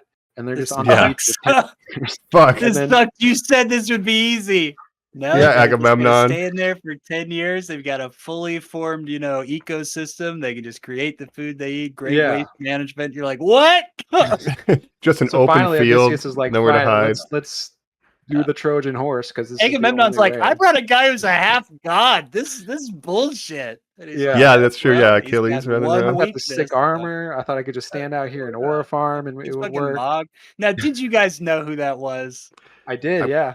You did not. You did not. Not when I first saw the didn't know this trailer. on I had the to look back it of up. His head. When I saw the curliest head of hair I'd ever seen, I said, I know who that is. And the second I had to, after this fucking aura-farming mogger is just, risen me up the whole time. All of a sudden I get, hey, how are you, Odysseus? This is my voice. Yeah. But that's what's Hey, great how are is you? because when he What are you finally doing? talks, Hey, he's Jacob, like this how are you? badass armor the whole time. Hey, And then Jacob, when I just had a nice drink. How are you? It's good to see you. What's that? you realize oh, he's you're gonna just like listen a to my normal message, guy. man. I had a Yeah. real bad time, but I went home. So watch out. See you later. But I do like that. Let's go. Let's talk about the let's cast. go moment. This cast goes crazy. Yeah. Let's talk about this cast. It goes crazy. Of course, we have Matt Damon, the star, Odysseus Damon. himself. Matt Damon. What do you guys think about Matt Damon? I don't think you about him that fans of much. him? Not my guy. Not my guy. Not your guy? I never really think about him that much. He's I like just Matt Damon. I a think guy. his relationship with Ben Affleck is very endearing to me. I was just Two always best so bros. worried about both of them. And I think Matt Damon, he gets a bad reputation because of the Team America and everything, but he's actually a really smart guy. He went to Harvard before he became famous, dropped out to write Good Will Hunting. But yeah, always kind of overshadowed by other actors of his peer group, like, Leonardo DiCaprio or George Clooney or Brad Pitt or whoever. But I think this is the perfect vehicle for him because what's that? I'll tell you this: he ain't winning no awards next to Digger. That's We'll true. see. It'll be interesting. You got Ryan Gosling and Project Hail Mary. Try digging up an Academy Award. That's all I'll say. Hard to do it if you're Odysseus, but if your name's Digger, easy to dig it up. If you're wearing like old man makeup, I don't know. What if you got a little cat with a droopy eye? We got an old dog in this movie and an old cat in that one. Look, he loves his old dog. But no, I think Matt Damon is great in this movie, and he's obviously the central. I mean, it has a huge cast, but he is in 95% of the movie. Like, it's his movie. Pretty much only the times that it cuts back to like Telemachus and Penelope that you really don't see him. But I thought he was great. Yeah. I think he's good for this. Again, this Christopher Nolan Odysseus, but I don't have like strong feelings about him in general. The Martian's fun. I do like the meme Matt Damon's trying to get home again. Like, there's a lot of movies of Matt Damon trying to get home, so it's another one of those. A lot of movies but where he's he's stranded in this. space. Yeah. Interstellar, The Martian. Obviously, he was in Oppenheimer, and I liked him in Oppenheimer as well. So he's a Nolan guy now, I guess. I may have liked a Sean Bean Odysseus movie instead, though. Like, I like Sean Bean as Odysseus. Like in Troy, when they're like, "Oh, they told us Odysseus was in the hills." He's like, "Oh, Odysseus is always banging my wife," and I was like, "Nah, I'm Odysseus. I'm just kidding, guys." Isn't his introduction scene in Troy? He's petting a dog, and he goes, "Reminds me of mine at home," and you're like, "Oh, wow." it's so Which again, silly. Nolan added to the dog relationship, and actually, so they asked Emily Wilson what she thought of this movie, which is it's based mainly on her translation, and she had mixed feelings about it because she's like, "I don't want to, there's a lot of inaccuracies or changes to the text, so I don't want to be a snob about it, but there's certain things she didn't like." And one thing she singled out was like, of course they really modernized the human dog relationship of Odysseus with his dog, and because it's everyone's a sucker for like a dog, right? He's like one of the most famous dog owners ever. Argo. What I've always remembered about the story is Argo dies the moment he realizes his master's home because he's the first one to know it. It's like it's always been a strong dog relationship. But they played up the dog with Antinius like kicking the dog out and putting him in the Put him in the dog. Put him on the pile of shit. What if you had a dog that didn't move other than where you put it? That was just like sideways. The dog's just waiting to die, waiting for his owner to come. You'd just be like, Like, even if it was against the rules, I'd be like, well, get him out of the dung. Like, don't leave him on that. Like, Yeah. John Leguizamo was literally just like, Yeah. boo. Yeah, let's talk about some of our Ithaca people because Robert He's- Pattinson, Anne Hathaway, We John gotta keep going. Leguizamo, Tom Robert Holland. Pattinson, amazing. Anne Hathaway, Pattinson. I'm curious what you guys think Yeah. here. And then John And Leguizamo, Holland. huge shout out for me. Holland, I'm again curious what you guys think here. Well, let's talk. Okay, Telemachus. First of all, maybe the second main character, Odysseus' son, Tom Holland. Here's the thing: I didn't think he was bad in this movie. I thought he was fine for the role he was playing. The problem is he's just not on the level of some of these other actors, like Robert Pattinson. Yeah, and so when he he's shares punching scenes up. with those actors or Anne Hathaway, it's like it's very obvious. Like, oh, Pattinson is just on another level from you. Like, you're doing your best, but he's fucking Jacob. He's fucking 30 years old. This is 1 in 100 performances he does as a 16-year-old kid who's just like, oh shucks, ma. Like, but it works for Telemachus. So like, it works for that role. He plays a great little castrated, frustrated little boy who kind of like can't get out all of these his suitors in my shadow. house. I don't know I'm what to just do. what would you have me do? I'm so bummed. Where you're just like, like if you had a skateboard on your back, I'd be like, yeah, absolutely. Like, totally, this is dude. exactly how you would. But I can't help but to like Tom Holland, because he is like, I do see him as like, even though he is 30 years old now, I still see him as sort of a kid, and I still see him as that Peter Parker. And that's the problem, is he's typecast so hard as Peter Parker that anytime he tries to do anything else, it doesn't really work. And anytime he tries to do a more mature role, it just doesn't fit. And he's 30, he's going to be in his 30s still trying to do this. And I just don't, he's not a terrible actor. He just doesn't have a huge range, I would say. Not at all. Yeah. And that's true. Telemachus is kind of the second lead of this story, even in the poem. He goes a couple more places in the poem. He just goes straight to Sparta to see Menelaus and be like, oh, where's my dad? But there's, you got to trim it down. I like Anne Hathaway, I think, a lot, actually, in this. I like Anne Hathaway. Yeah, I did. I thought it was fun. She's really acting in this movie. Again, it's like, kind of like, this is maybe a problem with the movie, where every actor is kind of in their own movie of like different levels of acting. Where it's like some are just kind of there, some are really emoting like Anne Hathaway. But that ultimately gets to my issue that I think Christopher Nolan is bad at casting. I was never even sold on his Christian Bale Batman. I'll be completely honest with you guys. I think there's some weakness to that. I think Tenet is the ultimate example that he truly goes, well, if I write a character that's not a character, I could get not an actor like John David Washington to play them. And the result is like, what a choice you've made. You've almost destroyed Robert Pattinson. Great in that But on the other side, you're like, I made a new friend who's, what a nice little boy. So I think the problem is maybe not even his casting, but he's just not a great actor's director. Like, he's not a great director of actors. He's so focused on the image and all this stuff and the practical elements of filmmaking that he's not an actor's director. Yeah. He knows, Jacob, that at the end of the day, he knows at the end of the day that getting Rami Malek, Academy Award winner, to have 2 lines in Oppenheimer means that he can get so much money for the tech that he wants. But ultimately, what it comes down to is you as an audience member are like, that was a weird 2 lines where that very qualified guy, like you said, seems like he's very much in his own movie because he's so overqualified to say, like, Odysseus, did you see what's over there? Yeah. And you're like, oh, Mia Goth, what are you doing here? Well, yes. Like, hi, how are you? Yeah. You're just Mia like, Goth. oh. It should almost guest starring should come up when some of these people appear and should just say their name because it would be less abrasive. And so also, here's the Mia Goth thing.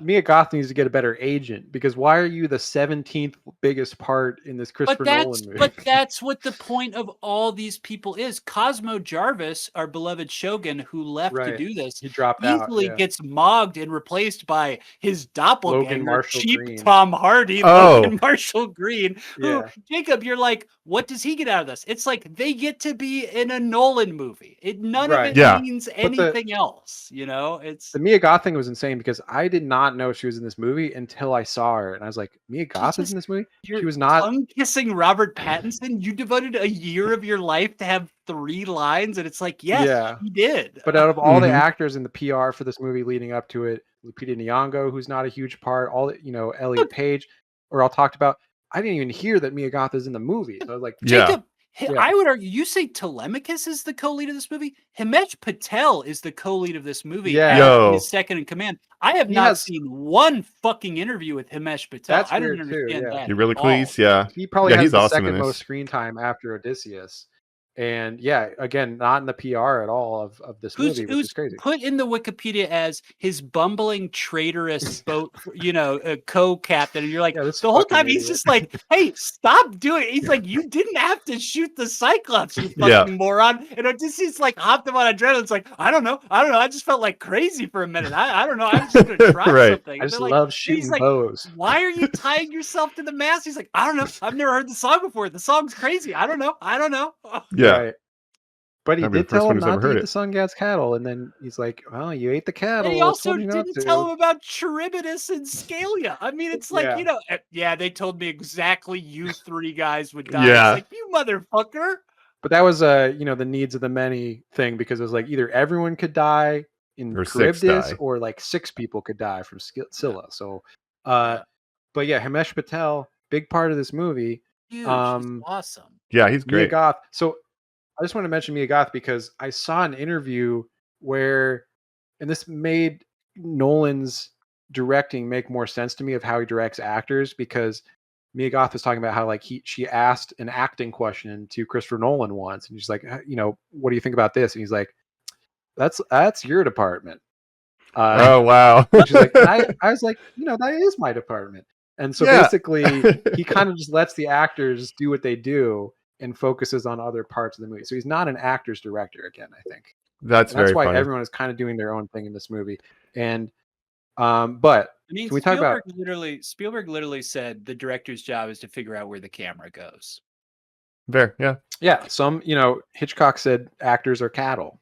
So some directors love to work with actors if they come from an acting background or a stage play background. Some like to more focus on the image, and if they come from a image background. So I don't know, but Yeah. I just want to make Robert a quick. Pattinson. What's my yeah. character? Oh, you're a weird little British voice maid. Oh, what if I was a porn star serial killer now? Yeah, Again, when she showed up, I was Sure. like, Mia Goth is in this movie. I forgot and has too, like yeah. 2 lines.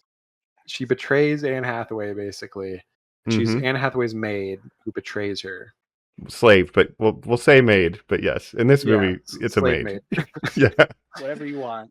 we got to soften it up. Well, isn't it in the poem like Odysseus like hung all the maids that like betrayed him So, and stuff too? Like he it was worse killed than in the Anybody that was helping the suitors, any of his slaves, and any of his maids, that slept with the suitors, he wants to cut their heads off and shit. And then Telemachus is like, no, that'll make the gods mad. We should just hang them. And then they hang a ton of their slaves. Right. So what happened gets to Mia off Goth easy. at the end of this movie? And I'll I have a don't couple know. rounds with them. Yeah. They just Right. kind of let her do her own thing in the ending fight when he's just going ham on all the suitors. Yeah, but Best scene in this movie is when Robert Pattinson goes, "Spears, get the Right, shields. Yeah, You gotta talk about Robert Pattinson because he was Swords, my swords, favorite swords." yeah. part of this movie. Basically, he was my favorite character in this movie because I think he's just like the best actor of his generation because of all the weird choices he makes. Like he chooses weird roles, he chooses different things, and then he just makes weird choices. And when he's having scenes with Tom Holland in this movie, he's just like, it's not even close. It's like he's just on a whole other level. He's performance mogging him so hard. Yeah. Yeah, dude, that must, if you're Tom Holland and he's got like his hand on your shoulder and he's a foot taller than you, that must fucking Let me suck. mog you real quick. Yeah, it's Batman, just like- Spider-Man. And he's doing Yeah. a silly little voice, Yeah, I love his little voice. You're pining for a I'm daddy actually the that'll most never come popular home. superhero on set. Are you? Yeah, it's like dude, like Batman's right there on top of you. Yeah. Like, ugh. Yeah, but it's so funny because I watched like interviews with the cast and stuff, all the PR, like the little YouTube videos and stuff that they do. And every time Tom Holland talks about Robert Pattinson, it just seems like he looks up to him so much. And he's like, yeah, anytime I was like doing a scene with Rob, like I just always am learning from him. And like, I just, love working with him so much. I'm like, you that's should be adorable. learning so much, Tom Holland. This is like your Right. 10th movie, dog. You're 30. Yeah, because they've been in 3 movies together. Yeah. There's the Devil All the Time. They were in that. And then there's another one. Yes. And he was doing a crazy voice in that movie too. He's always doing a And crazy Oprah. voice. And again, he's playing Robert Pattinson like just the biggest dickhead in the movie. Yeah. Like you think I'm just going to be a huge like despicable asshole. In the Armando Sante miniseries, it's Eric Roberts who plays Eric Roberts. Oh, of course. Nice. Very good. He was in a Christopher Nolan movie called The Dark Knight. That's right. Hey, That's you're right. Classic. Carmine Somebody told Falcone. me. That's right. But yeah, Antinius, yeah, great character. I want you to The choose me. lead of the Yeah, suitors. he's great. Again, there's an actor named Corey Hawkins in this movie that also plays one of the suitors that like I never second even knew dickhead? he was going to be in the movie. Yeah, Yeah, and like he's a good actor too. Totally gets overshadowed because there's just so many actors in this. I saw want to somebody shout say out. He gets Charlie Kirk because he gets shot. Oh, he gets Kirk. He Yo, Kirk by the arrow. Yeah. yo. Kirk. He's just a verb. He gets Kirk. Uh huh. Yeah, I should got marry Kirk Penelope. Knightley. Change my mind. Yeah. But With or without bow violence. yeah. But ooh, His shit. last words were "You are Odysseus." Wait, you're which is Odysseus? something Yeah. Charlie Kirk would say. Wait, you are Yeah. Odysseus. Ugh. Yep.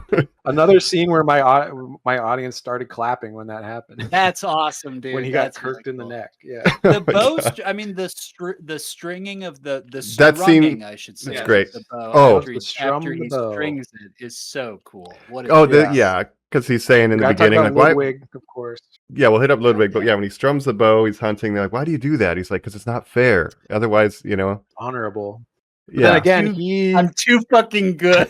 he right." invented the whole Trojan horse idea, so he didn't strum the bow there. No, before so it he was fucked freaking up. there. But then, so that's like the Yeah. inversion at the end when he's like, "Oh, I do it because hunting isn't fair." But then he's doing it. It's like the hunt is on. Like you guys are fucked. It's like a flip. You hope there was a phone call like the Harry S. Truman phone call to be like, Japan, knock it off or else. Like you hope Melanius or Agamemnon was like, yo, you guys better knock it off or we'll give you a gift. Like this shit's Right. getting real. Send a Hector pigeon in over. Paris. Where was Orlando Bloom and Eric Bana? You know, I That's know. right. Where was the Hulk?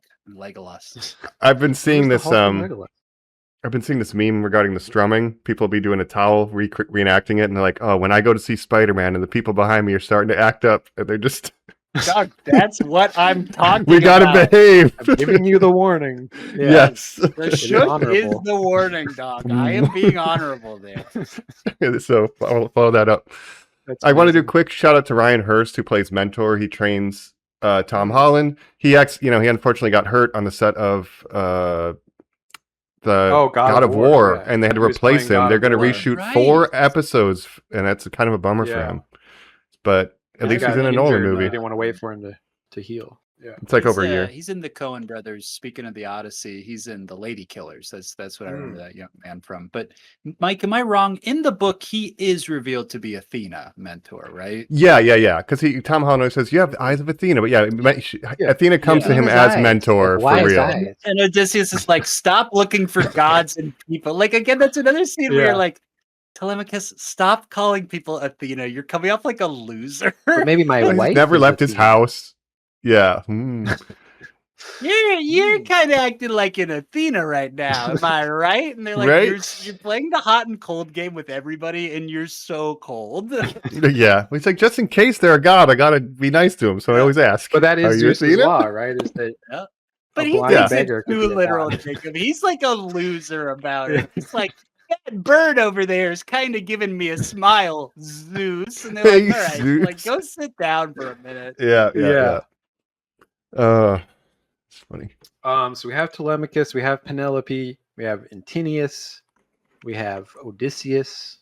Do you want to talk a little bit about the Punisher and Oh, I don't know, Menelaus. what's a big Ben Safdie? What's the name of that? Jacob? You've been so hot on Robert Love the Pattinson Safdies. and the Safdies for so long. What Good was the name Time? of that movie? Good Times. The Good Time. Good time. Yeah, he played the mentally challenged brother. Maybe sort Uh-oh. of the That's what Tropic impressed Thunder Christopher thing. Nolan. Yeah. Well, that was their feature film debut, the Safdie Bros, and it was him and Robert Pattinson playing brothers. But he is playing like a R-worded person. Now his real brother and him aren't friends anymore. They're kind of their own. They had their own Coen brothers breakup where they are doing their own thing now. Of course, he this Safdie is Benny Safdie, who made the Rock MMA movie, who's also been focusing more on acting than his brother Josh, who made Marty Supreme. Yeah. And of course, he was in Oppenheimer as well. He had a very memorable part in Oppenheimer where he's like, "Then till someone makes a bigger bomb," right? Yeah. He was hanged in the Obi-Wan Kenobi show. He was a That's Jedi. Yep. He was he played Councilman Joel Wax in Licorice Pizza, Paul Thomas right. Anderson movie. Real person. But yeah, it does not. So he's in stuff.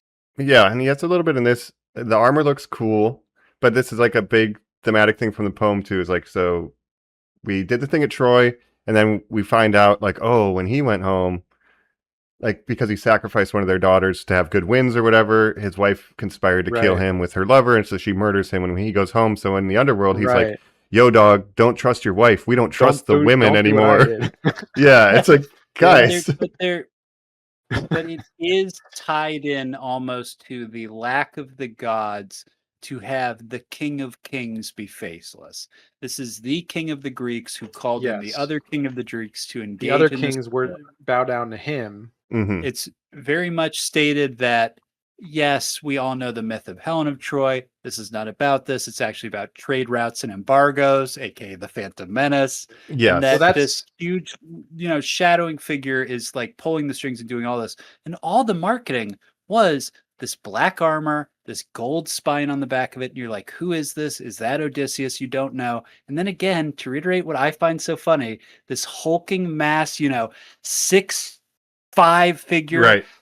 Troy is opened, the people rush in, the king is there amongst them, moving slowly, larger than everyone else, standing at the gates, looking up at Odysseus, face obscure, pure darkness. Then he drinks a little bit of blood and he goes, hey, how are you, Odysseus? What's going on over here? Yep. Well, he's projecting this image with his armor, and then in the end, he's just like a normal guy. So I think that's sort of on purpose.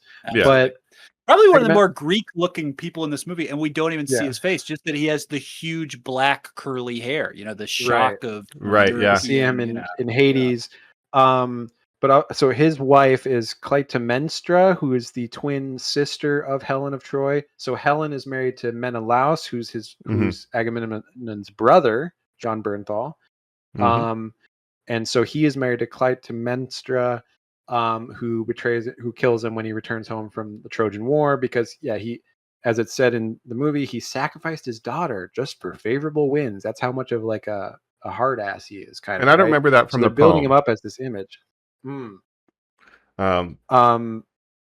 What's interesting, again, to compare to Troy, where Agamemnon's played by our guy Brian Cox. Very different. He's sort of a jerk. He's kind of, and again, the Trojan War, like you said, it's the initial cause is Paris. Orlando Bloom steals Helen of Troy from Menelaus, and that the face that launched 1,000 ships. But really, it was so Agamemnon was like, yeah, I'll fight for you, brother.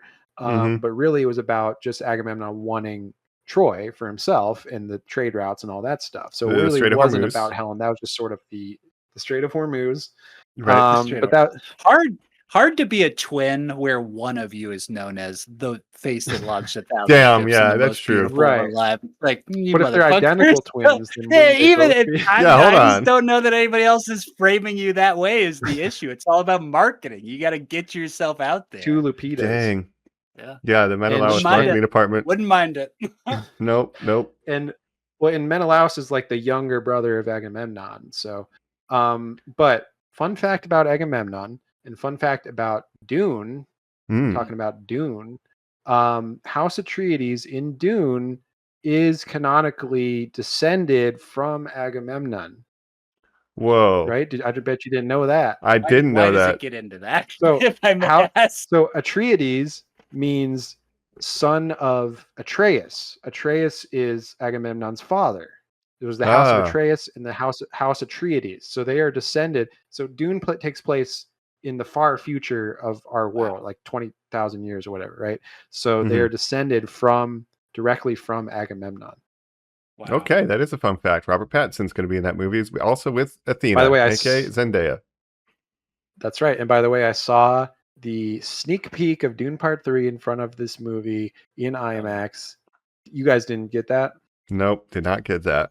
It came up before the movie. It was a little message that said, "Thank you to my good friend Christopher Nolan, Denis Villeneuve."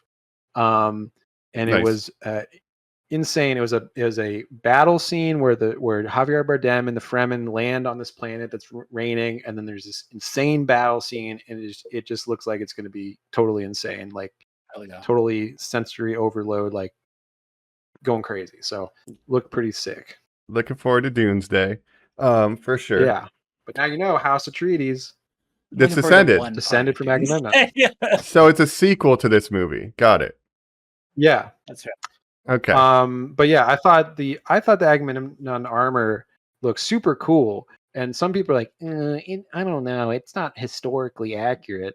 I was like, shut up, you nerd! It looks cool. He talks about, he's like, it's black sand lined on bronze. It's the Bronze Age. Like, he had this whole excuse for it where I'm like, the thing, what I want to point out to people who try to gotcha Christopher Nolan, it's like, you don't think he's going to have an answer and a reason? Well, Yeah. no, he doesn't. And as he's pointed out, he's like, I have dealt with Batman nerds. You think I'm worried about any of this? He's like, like, people are too precious about me. Like, I've dealt with like a lot crazier than this. But also, he's like someone who's like, I think about everything. You think I didn't think about this? It's like, well, yeah. Yeah, they're literally saying like he's a rich guy. They were doing practices of blackening the bronze. So since he's the richest guy, he would have the most expensive shit, and that's why it looks like that. It's like, oh, okay, great. And it does have an element of like trying to intimidate your enemy by like looking as badass as possible, right? And like every time you see this guy, it's like, who is this fucking guy? And again, when the gates of Troy open, he's just standing there, and then the army rushes in. It's like fucking the Darth thing I've Vader ever seen. in Rogue One. Yeah, he just rolls up. I want to take a break, and then when we come back, I want us to jump in a little more on the journey itself and the places that they hit. We're back here in Normies Like Us. We're on the journey, I guess. So we talked Trojan War, we've talked the cast, we've kind of done the setup, we've done the trick, right? And now we just got to get home. The setup of the movie is my dad even alive? Your dad's dead. No, he's not. I'm going to find out. So then we get to see kind of throughout this Odysseus's return journey home. Oh, he's still alive. He's going to make it.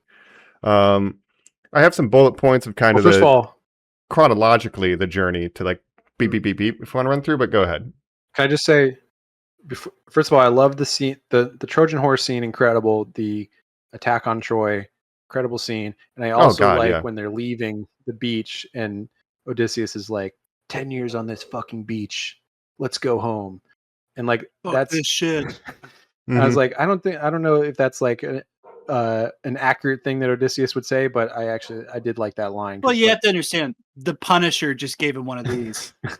All right, you're pretty good. Odysseus. Yeah. Let me tell you something, Odie. I'll tell you something about Odysseus. No. Wait. Yeah. I wish he said that. There's a we'll talk about it later. There's a moment where one of them gets stabbed in the horse, and he grabs a rag and wipes the blood off the sword as it's going up. Incredible. Think that they stab somebody. It's so cool, dude. It's fucking awesome. And that's just happening like in the background. Drowning. Yeah. The people drowned in the horse because they were in the bottom part of the horse and the water you're in came the bottom, in and Jacob, drowned. people are shitting and pissing on you, and the water is rising. And they're just like, here's a little piece of reed. And you're like, blub, blub, blub, blub. Yeah, dude. That's horrific.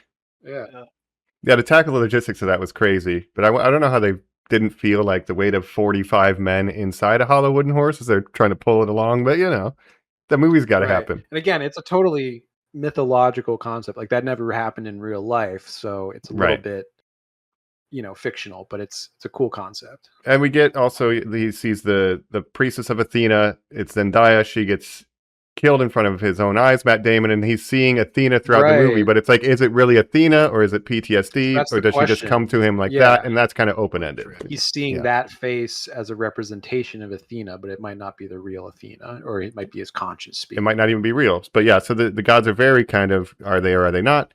And so yeah, we get out of Troy, and so the way the book goes is we go to the Sicilies Islands, and they do like raids because they're like, we running out of supplies, and it kind of shows them hitting towns, getting supplies. Like that's Yeah. kind of the beginning of the journey. Ask him why he's scared of us, or I'll kill him. Yes, exactly. Do they know we're the Greeks? We're Greeks from Ithaca. They should have given us the food. Says you're the devil.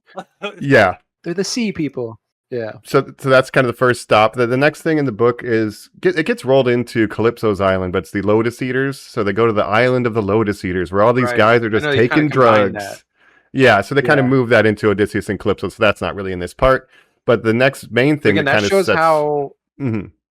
Well, that just shows how influential the Odyssey is. That Lotus Eaters is still a term that people use today of someone who like indulges in excesses, basically. overindulges and kind of doesn't want to do anything, lethargy, that kind of thing. Just Doesn't want to worry indulges about in. the practical things of life. Yeah. Right, exactly. So I always like that chapter, but I'm Okay. glad it at least got rolled into Calypso. But the main one, and this is I think what most people are looking forward to, and this is kind of the main secondary sin after Troy, is the encounter with Polyphemus the Cyclops. That's kind of the first big inciting Right. incident after leaving Troy. Polyphemus, Yes. the one eye.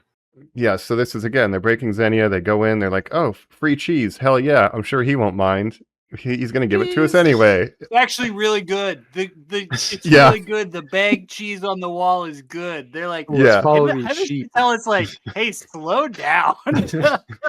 No, it's fine. It's Zeus's law. We'll welcome No. The guest home. Start the back. fire. Start the fire. Yeah. He'll see it. He'll know that we're good guys because we're laying on his couch and fucking Mhm. watching his TV. It's like, yeah, Yeah. cool, my man. I'm gonna start Yeah, breaking so- into people's houses and just cite Zeus's law and say, hey, let me have some food, man. It's Zeus's law. Come on. Exactly. So then Cyclops comes back, and this is great. He puts his little rock on the door. He eats some of these guys. It's pretty horrific, and the design of the Cyclops, his face is all twisted. I like the look of it. I wouldn't have Yeah, thought to his do eye it that is way. like sideways. It was Yeah. very interesting. Yeah, I thought it was gonna be more His traditional nose Cyclops, but his eye is turned literally up. kind of like No. twisted. It I mentioned before, it is a puppet, a truly a 2-scale marionette that they used Mhm. to shoot inside these caves. That was not literally just for lighting purposes. Like there are times where that is practically the size and scaling that you were seeing on screen, and otherwise it is a performance by Bill Irwin. Bill Irwin, an incredible actor who played Tars in Interstellar, a motion performance, the robot in that Right, movie, right. a Little robot previous guy. Mr. Nolan worker. Yep. And they kind of Yes. shot those two plates, and put it together in post, like old school style. But yeah, I thought this looked really good. And it was pretty scary. I just wanted them to do the pun. One of my favorite parts of the book is the pun. Right. Famously, I've heard about this. Yes. Are you familiar with the pun? And Nolan Colin? said basically it wouldn't work in his Right. version. Right. There is this adaptation to make it more of a fear of the other, again, almost someone who's like mentally challenged, someone who's physically deformed, opposed to in the story what is also a battle of wits. Like it comes down to that Polyphemus talks a lot, whereas in this one he speaks more a different sort monster. of godlike Yeah. language, but some of the men are like, Jesus Christ, it talks, like they truly can't like believe it. Right. I do like the "Would you talk to ants?" though. The way they twist it into this grounded thing works. But in the Yeah. poem, yeah, they're straight up like, this is a culture. There's like other Cyclopses. They keep herds, and then they're like, "Yo, this island's sick. It has easy ports. Like if these guys weren't so primitive, you could have 6 cities if only they knew how to do agriculture." So like looking down on the Right. Cyclops because they're not agrarian, like, oh, these primitive fucks. Like even when they show up, they're like othering the Cyclops in general. So they sheep. are kind of disrespecting. They're shepherds. They're shepherds, yeah, straight up. I do like when they escape and they put like the hay on their back to try to disguise themselves as sheep because he has his hand out and they're like going under the hand. See, in the Some of I them, like it's such a wide berth. You could go around it. Some of them like go right for it. You're Right like, under just it. Go right. He's not checking all of them. yeah, He's not I was- doing this. correct. No, I was really hoping for like big sheep because in the poem they tie themselves to the bottom of them and are carried out that way. Ah. But I know you can't do it, but I wanted the pun where basically when they're going to blind the Cyclops, before that, he's like, "Oh, who are you, little man?" He's like, "Oh, my name is No Man. Everybody calls me No Man." He's like, "All right, cool." And then when he stabs him in the eye and he's screaming out in pain, the other Cyclops is like, "Yo, Polyphemus, what's happening? And he's like, no, man, it's hurting Hurt me. you. And they're like, all right, well, I guess Right. no man's hurting you. You say so. Yeah. And it's like it's a pun because in the original Greek, like Odysseus's name sounds like the word for nobody or no man. Right? Yeah. And then the other part of this is kind of his hubris is when they're escaping, he can't help but think, nobody's going to know that I did this blinding of this Cyclops creature. So he yells back, hey, fucker, tell everybody that Odysseus me." blinded you, you stupid bitch. And then that's Yeah, what a piece of and then that's when he can go to his dad Poseidon and say, Odysseus fucked up my eyeball. Like, it's very specifically the act of Right. hubris. But, you know, Okay. we work That's why around they it. But add in- the airplane shot in In this this. version, Yeah, it says, yeah. let me Fuck shoot it you. with one little arrow as we're running away. Why did you do that? I don't know. I don't know. So that's Feel kind of the way crazy. they did it. But it looks Yeah. great. And when it chases them into the water and falls into the water and then emerges again, it's like this. It all looks really, really good. Yeah. It's Yeah. just one of the big action sequences, quote unquote, of the movie. So I thought that was great. Absolutely. And again, so his men are like, look, that was like a son of Poseidon. Like, we probably pissed off Poseidon now because of that. And like, we're going to have unfavorable seas because of that. And they start turning on him and they're like threatening to mutiny basically because they're like, Odysseus, you really fucked with like Poseidon for doing that. Yeah, we're like literally on a boat. Why would you do that? Sowing the seeds of doubt here, they kind of go on to their next monstrous cause. Obviously, they fight the giants that Mike talked about as well. Right. Yes. The Lacedaemonians. The Calypso scene is really the standout scene to me and something I want to talk about because this to me, I mean, this is the this is Cersei. being called the performance. I'm sorry. Oh, Jesus Christ! The They start with Cersei C. movie. It's all Thank you, good. Mike.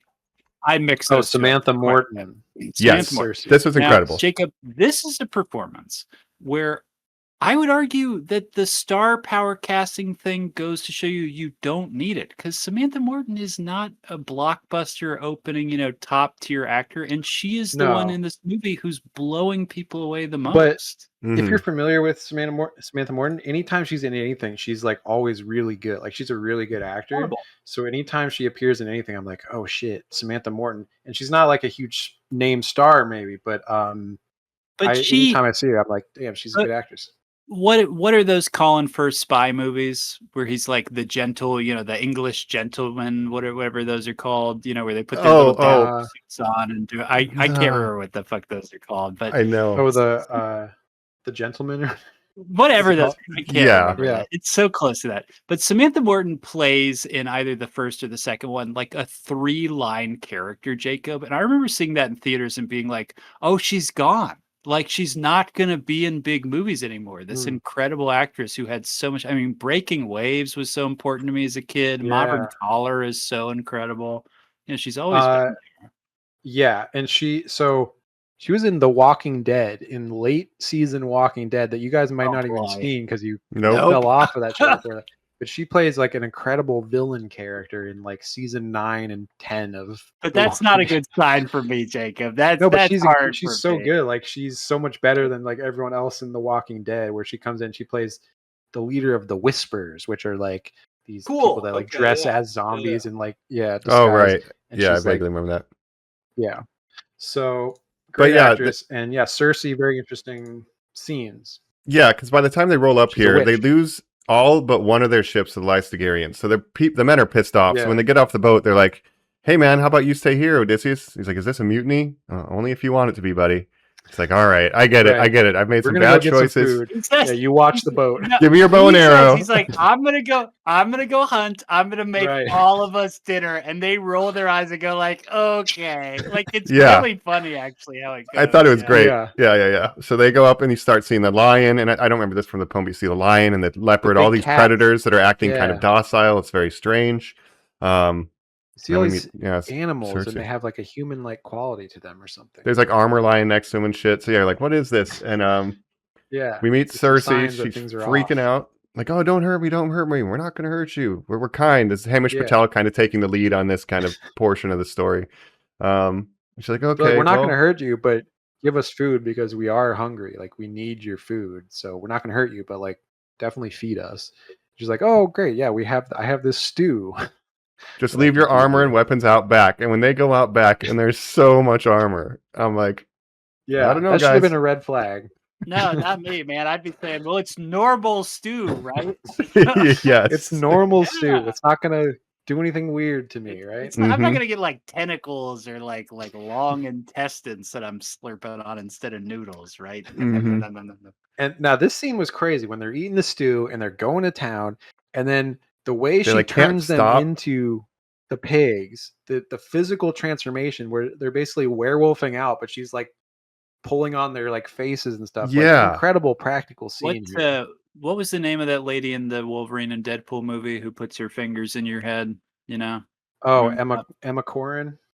Yeah, Emma Corrin, yeah. that actor. Yeah, they Yeah. We've got a little bit of that mixed with like what Jacob's saying. Like, imagine that the werewolf from London scene was a guy putting his hands on you and making you do that. Yeah, like Yeah. stretching your body parts out and stuff. It looks unlike anything I've ever seen. This is what I meant before when I said I saw stuff in this movie that I really wasn't expecting from Nolan. And Mhm. what I find the struggle of it to be is it's like, well, if you can do this, why isn't the whole movie shit like this? Why is this the one time where you're like, you think I'm not going to do godly, freaky deaky shit? I'll do it once. And you're like, Yeah. well, I Right. guess why do it at all then?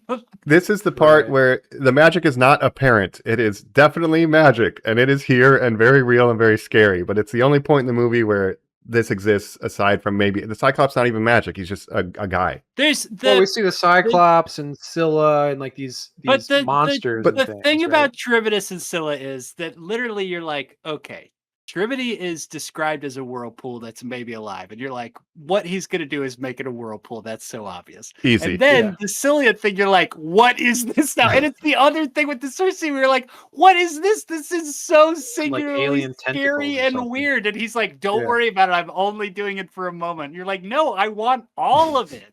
No, we're gonna get back to Yeah. Matt Damon laying down on a beach. Yes. Don't no, worry. No. I'm normal. I must fight my instincts. Hell is Yes. a black beach, and you're like, but it doesn't. Clearly, it doesn't have to be. You want to do these things. And he's like, no. That's No, what's dead. no. And again with the Lystragonians, these big Practical. cannibal guys, like that's all practical the big way they dudes. shot it. Yeah, it was sort of a forced perspective, like with Lord of the Rings and stuff he used. They got some The short little stunt lady's guys, some big body stunt double. guys. Yeah. Yeah. Supposedly, it was a Yeah. woman who played Matt Damon, who was like Oh. teeny tiny, Nice. like 4 feet tall, versus like a 7 foot tall, guy.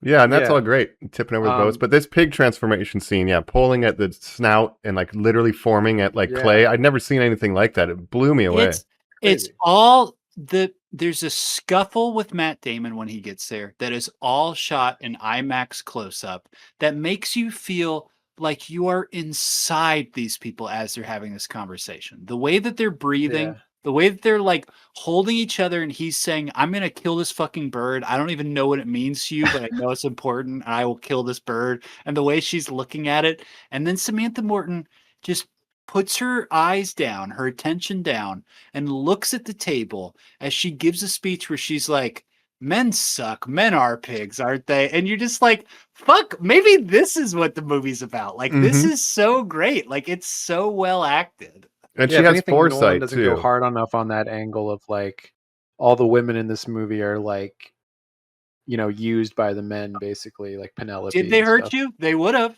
They would have. Yeah. It just keeps harping on that. Yeah, because Right. You don't know that. It turned She them into is- pigs because they were probably They gonna did do like, it.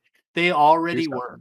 yeah. I turned them into what they already were. She just keeps Right. saying that. Yeah, she has the gift of sight, so she had seen what they did at Troy. She knows the violence that they're capable of. She saw that they would eat the sun cattle eventually. Like, I'm here, I'm going to save my men, but you can't save them from themselves. That kind of thing. Like, By the way, put your here's the costumes rest of the back movie. on. She tells him what it is, and he's like, "Oh!" Yeah. He's like, "Don't you put that evil on me, Ricky Bobby?" And she's like, "No, this is what's gonna happen." You're going But I to go do to the love when, underworld. Yep. Matt Damon, first of all, she's like, okay, you can slaughter one of these pigs for your dinner. And he's like, well, look, that stew looks pretty good. And, maybe you and I could have some of that She stew. got fucking bubbling cauldron stew. That seems like more than up for 2 people. And she says, "How do you know there's All right, just 2 have some people stew. here?" Yeah, Yo, he's like, yeah. He's like, I don't know. I'm gonna need you to turn my men back into men. Like, I know they're pigs or whatever, but I'm gonna need my men. Yeah, and even just the pigs squealing outside of the room when Matt Damon goes in, like there's this, like the sound design makes it it's such a simple idea. They're like, his men be like, don't go in there, right? But it's just really effective sound design just with these pigs that his men had been turned into. Yeah. Yeah. Cersei they- is a longtime Wonder Woman villain, probably one of the largest characters in her villains roster. For the longest Sure. time, people wanted Gal Gadot's Wonder Woman 3 to be Wonder Woman versus Cersei, Charlize Theron. So kind of interesting. So she's already playing, of course, the famous character that she shows up at the end of Doctor Strange, right? Say her name. I don't Is that even Calypso? remember. Cleo, obviously. Cleo, yes. Oh, Cleo. She'll never, Um, she'll never show up again, I guess. in the Dagger. MCU. She's Cloak and Dagger. Right. But they do get everybody transformed back eventually when he doesn't kill her bird. And that's kind of cool, too, the way they're doing whip pan back and forth to kind of transition in camera between the pigs and the humans. Very cool. And she does tell him everything. She's like, all right, you got to go to the underworld. You're going to go by the sirens. You're going to go past Charybdis and Scylla. All your men are going to eat the cows, and they're going to die, and then you're going to make it home. And that's what's going to happen. Okay? In the poem, he does sleep with her for a year before turning his men back human. And they have a kid. You're under sex arrest. Oh, they have a kid? Well, if you want spoilers for the Odyssey 2 and 3, basically they eventually have a kid, and one day he's like, I want to go find my real dad. And he goes, and he's taking some sheep from Odysseus' pasture, but Odysseus doesn't know it's his son. He's like, hey, I'm going to fight you. And he accidentally kills Odysseus and eventually marries Penelope. And Telemachus eventually marries Cersei. It's crazy. That's how a lot of, I mean, that's What's how interesting, they didn't. that's how a lot Yeah. of Greek stories end us. And then you fucked your mom. It's like, oh, You killed your dad and fucked your mom. Oh, no. But it's interesting in this movie, they don't include his dad, Laertes, or whatever his name is, Laertes, who, Penelope is weaving this funeral shroud, right, for his dad that's going to die eventually or whatever. And she's like, I'm not going to remarry until I finish this. But then she unweaves it every night, right, in the poem. So, Yeah.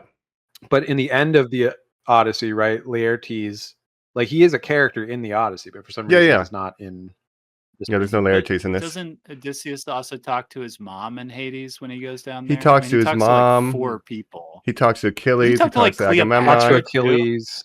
He talks to Achilles. That's right. Yeah. Yeah, and they're like, hey, so they basically how's replaced Patroclus? his interaction with Achilles with Sinon. Yeah, Sinon. Sinon. We should talk about. And that's where Elliot we're going. Page. Yeah, next is we're going to the underworld, and Elliot Page, Sinon. Yeah, continue. Who is the soldier that? Well, first of all, there's a backstory with Antinous, where basically Antinous is like, I don't want to go fight in Troy, and then Sinon is like, I'll take his place. They offer Sinon's family money. Yeah, like, we'll pay you if you take his place. Right. Yeah, and the Which ends stick up- is proof that it's proof of this deal that we're going to pay your family or whatever. But then, of course, Antinous goes back on his word because he's a huge asshole. And so Sinon is the soldier that is left with the Trojan horse as the sort of decoy sacrifice, basically, because Odysseus knows that he's going to die. But it's as part of the plan of, like, you're going to offer this as a gift to the Trojans. You had to believe it was real. I needed you to believe.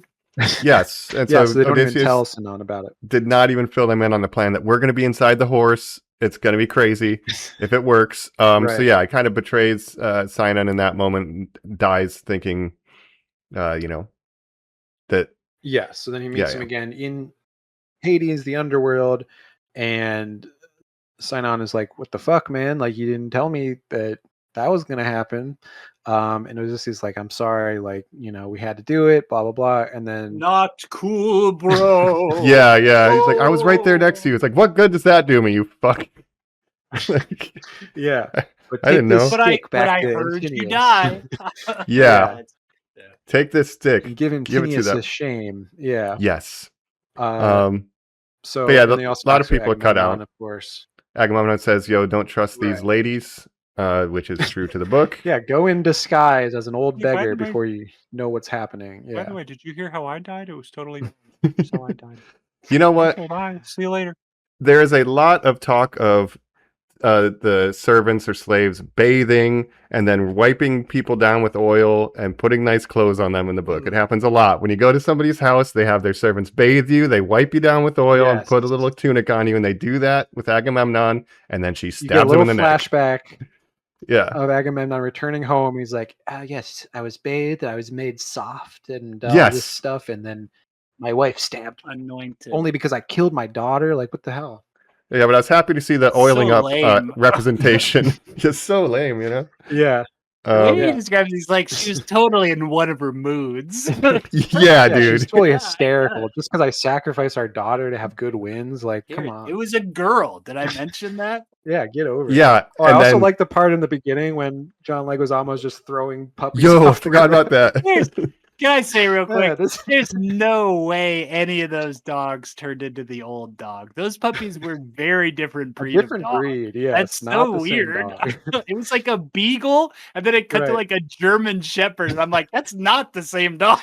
They Yeah. did get some But really this is old like, dog don't breed. throw but that one yeah. off a cliff. I'll take that one. I'll Come take Even this though little it's like guy. Knock it a off. runt or And this- whatever. And this woman's like, they're too nice to the dogs. And it opens with the scene where he's like, one dog, two dogs. How does John Leguizamo like get away with getting to the end of this movie with people liking him very much? Like, what an opening to your Yeah. character. But he loved the dog eventually. But he's like, oh, I realized I shouldn't have been throwing those dogs off the cliff. Right. Lay him down in the cow shit. Oh. You're lucky John Wick's not here. Yeah, watch out. Yeah.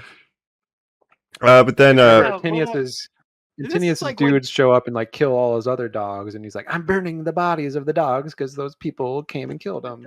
mhm. When Frank Reynolds on It's Always Sunny says, when I die, just throw me in the trash. Like, that's what he means is like, just put me on a pile of Put me in the dogs. dung heap. Yeah, Like, have yeah. me like be like paralyzed. That's how I want to go. It's just Yeah. death of exposure. And I'm just like laying outside. Right. Oh my goodness. Yeah. But yeah, So we're in the they leave underworld. Cersei. Yeah, we go to the underworld. go to We the talk to Hades. Sinon, Agamemnon, and then eventually it's like there's some people start walking up from the back, like, "Hey, who are those guys?" And it's like that's all your crew that you never buried, and they're like, "Oh shit, we got to get out of here." It's Right. every casualty from the Trojan War. You must honor them. When all this is done, you must take your best ship and go west. Mhm. Right. Chase the setting sun or something Chase like Because that. he keeps Sunset, saying this the whole yes. time. Yeah, he's like, we need to bury him. It's like, We're we'll gonna honor go him by into getting out of exile. here alive. He's constantly being like, we don't have time for that shit. So it's like finally come to a head. You got to. A reasonable Do it. thing to say. I The think, in gods war. suck. I'm alive. Like Odysseus' Yeah. attitude is like swish one for Odysseus. Laters, and everybody's like, "That's Right. not how we're supposed to do this." And he's like, "Boom, chicka, peace out." Odysseus is basically Yeah. like an atheist when it comes to the gods, which seem very much real in the Greek mythology. But he's like, fuck that. Like, I'm not listening to the gods. Like, I do my own thing. Yeah, I'm doing my own thing. Yeah. I'm So Odysseus.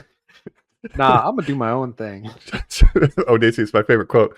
So they get out of the underworld. They let's go. Put wax and in my then ears. Nah. yeah, now we're doing the sirens. Tie me to the mast. What do you Yeah. think of the siren scene? I like that we don't hear it because he has that line. good. I'll be the only man who ever heard it, and he still is because we don't hear it as an audience either. I think that's a good Yeah, choice. I like that you Yeah. don't see them. I like how he describes it as the best itch you've ever had, but then you realize that it's under your skin. And you're like, Right. "Ooh, that's Oh crazy." man, I like how think they he's- did the sound design of like Himesh Patel putting the wax in his ears, and then as he does it, like it silences the sound. Yeah, and I just love this. yeah. But maybe my favorite line in the movie because he's like crying and weeping during the scene when he's tied to the mast, and it's like, what did it sound like? It's like the thing you want most that you most can't have, and the thing that you most can't have is something you already had and lost. What? Wow. That's crazy, dude. That's I my like favorite line in the one of movie. the actors on the boat is an He's like, Asian "Fuck guy that this. looks I'm super about to familiar. jump in." And Yeah. he takes one out and he goes, hot damn. And you can like literally see him, but like, whoa, oh boy. And he like, gets all riled up. Everybody's like grabbing at him. That's so funny. Yeah. So Yeah, I that really guy, like. I think was how they in handled that. this sci-fi show called Altered Carbon.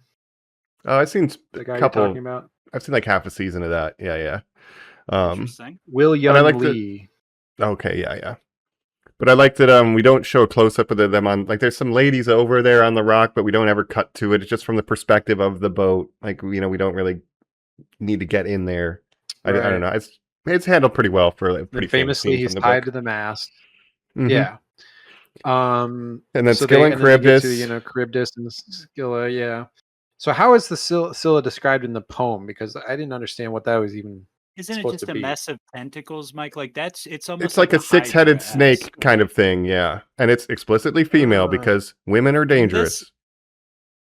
So it's Right. in almost this book, like not you've seen, literally. like, not even a not a tube worm, Yeah. because a tube worm's a parasite. But if you think of a flatworm, which is a flatworm is one of those aquatic worms or whatever, right? It almost looks like an elephant trunk comes down on someone, takes it up to 30 this flatworms cave. tied together that you're just like, Yeah. oh no, yeah, you're Pulls just it into like, the caves. It's like a weird anemone appendage kind of thing. It is very marine like. Again, I like the alien nature of it, where it's like, yeah, you don't see its head or anything. You just see these like It's- tentacles. It's so Yeah. scary because it's so unexpected, Jacob. Because again, Yeah. everything has been so normal up to this point. Mhm, Yeah. generally. So they So get they- by that, and that's they when lose they get 6. to the sun god's cattle. Sun God's Island, yeah. Helios. And then this is where Helios, the sun god. The thing Yep. about that island is it was super easy to park, and that's what makes it hard to Those leave. winds, yeah, those winds, man. They take. must have been fate. Hey, Odysseus, probably fate that we end up here. I tell you, we won't eat the cows, but then yes, the wind doesn't We have change and plenty they're of stuck. provisions. Oh, now we can't get away. We're running out of provisions. And then I like the scene where he catches them in the middle of the night, and they're like eating in the little pit. And he's like, "Did you think if you did it quietly that the sun god wouldn't hear you slaughtering his cattle?" It's like we thought you wouldn't hear us. Like they weren't even care about the sun god. No, we hoped you wouldn't. Yeah. Because there's a great line from the poem, and they did this. They're like, "Look, we made a choice. We would rather die instantly on the sea than die starving, because that's a much worse death. So we just made a choice, and then that's what happens. The wind changes pretty much immediately. They go out, crazy big storm, but they're like, yeah, I would rather die on the sea than of starvation, because that's just agony, basically." And that's directly from the poem too. Right. And then this is the wraparound. We realize that Matt Damon, who has been wondering where his crew the whole time is, Calypso, this sort of water nymph goddess who's really He has not that amnesia. rich. She's just a fisherwoman who gives him Yeah. this drugs, says, I needed your body to heal before your brain could. Now you face this. And he goes, ballpark, I've been here. What do you think? 6 months, a year? And she's like, a little Maybe like higher. 7 He's years. like, 7 you're talking years. like 20 months, 25 months. No, keep higher. 7 years. And that's the interesting thing, is that you start We on start there. the island with Calypso, and he's like lost his memory. He's eating these lotus. I like the scene where she's like, "Stop eating the lotus," and he's like, "But I love it. It's so I like good." it so much. But sometimes you tell me to eat it, sometimes you tell me not to. And she's like, sometimes you need it. He's like, I guess I do. He's like really cheeky. He's like, no. Yeah. It's really into it. And this is a more sympathetic portrayal of Calypso, which is different than the original poem, where it's Mhm. like she's not such a bad, like she has her reasons for why she's doing Again, that. Jacob, the version I remember is she's like, I am a god who survives on hand jobs, and you will be Yeah, my I'm trying to have hand job sex with you, vampire. Odysseus. You know, Right. It's like, for Yeah. 7 years, I will devour your sex. And he's like, no. Yeah, it's like, that's Right. what I recall. And then, Yeah. yeah, by day he's just sulking on the beach, crying, and like he's literally crying and stuff in the book. And then, yeah, she's like, "Look, I'm hotter than your wife. We could live forever. Like, why don't you want to stay here? Like, we could Right. be immortal." Like, I had you a know? crew. I had a family. I need to get son. back to my family. But he doesn't want to go home. She's like, why don't you want to go home? You have to interrogate that within yourself. And that's kind of the This is twist in another this. role to me, Jacob, where I'm like, why is this Charlize? Well, and here's the thing. I think Charlize, not the best performance She in doesn't this come off movie. great in Like, this. she's not She's doing had much. so much fucking Yeah. work done that she also looks Mm. insane Mm. now, and it kind of bugged. Not to judge anyone's appearance, but just watching her thinking like, why did you think you needed to do that? You're the most beautiful woman in the world. Right. I don't understand that. So I don't Yeah. I also wondered why Um, her house was so whatever. boring. In my head, when I read the poem, I think she has like sick digs, but it was just like a sea shack. It's just She's a just like tent. living on the beach. Yeah, I just catching living on the fish and beach. stuff. Yeah. Yep. So In the Armando okay. Sante version, I believe it's Tyra Banks. Oh heck yeah, nice.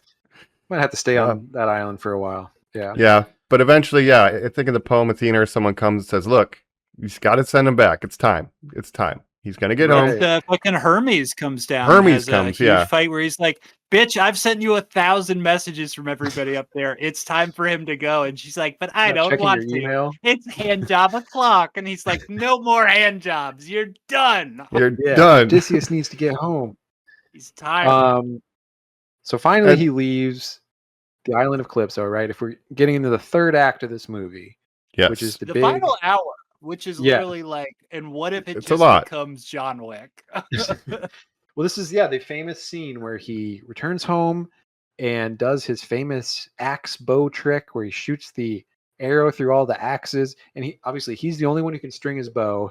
If any of the other suitors could string his bow, they could marry Penelope, but they're not able to do so. And he returns home in the disguise of a blind beggar. Mm-hmm. Now I think that Nolan added some scenes with Telemachus where he actually meets Telemachus beforehand and talks to him, and like basically Telemachus is like, "Oh, you're Odysseus. Like I know that now." Yeah. So in the poem, he in disguise goes because what if my wife wants to murder me? So he goes in disguise. Like He first Agamemnon meets said. Yeah. John Leguizamo, who recognizes him, and he Right. has a chat. So he slowly reveals And his himself dog one by recognizes him. one, and his dog recognizes him. And he Yeah. goes to, and then in the movie, he goes to Telemachus, and they meet at the temple where the suitors have an ambush. And this is not in the poem, but I like this scene of Right. the suitor ambush, and they get to kind of murk those fools real quick. Yeah. And then Tom Holland kind of figures out, yeah, this is my dad. I think when he recognizes the dog, he's like, oh, this is definitely my dad. So Yes. he's like, The dog recognizes him, man's best friend, who's this 20-year-old dog that's just waiting to die for his Mhm. master to Laying in come a home. pile of shit and just goes, "Daddy's home." Oh, I can And finally die. we've not Yeah. talked about, so Matt Damon has, as we said, he grew a beard for a year. It is a year of natural growth. Christopher Nolan asked Wow. him to do that, not a fake beard. I won't be shooting one. Can you start growing it now? Absolutely. Nice.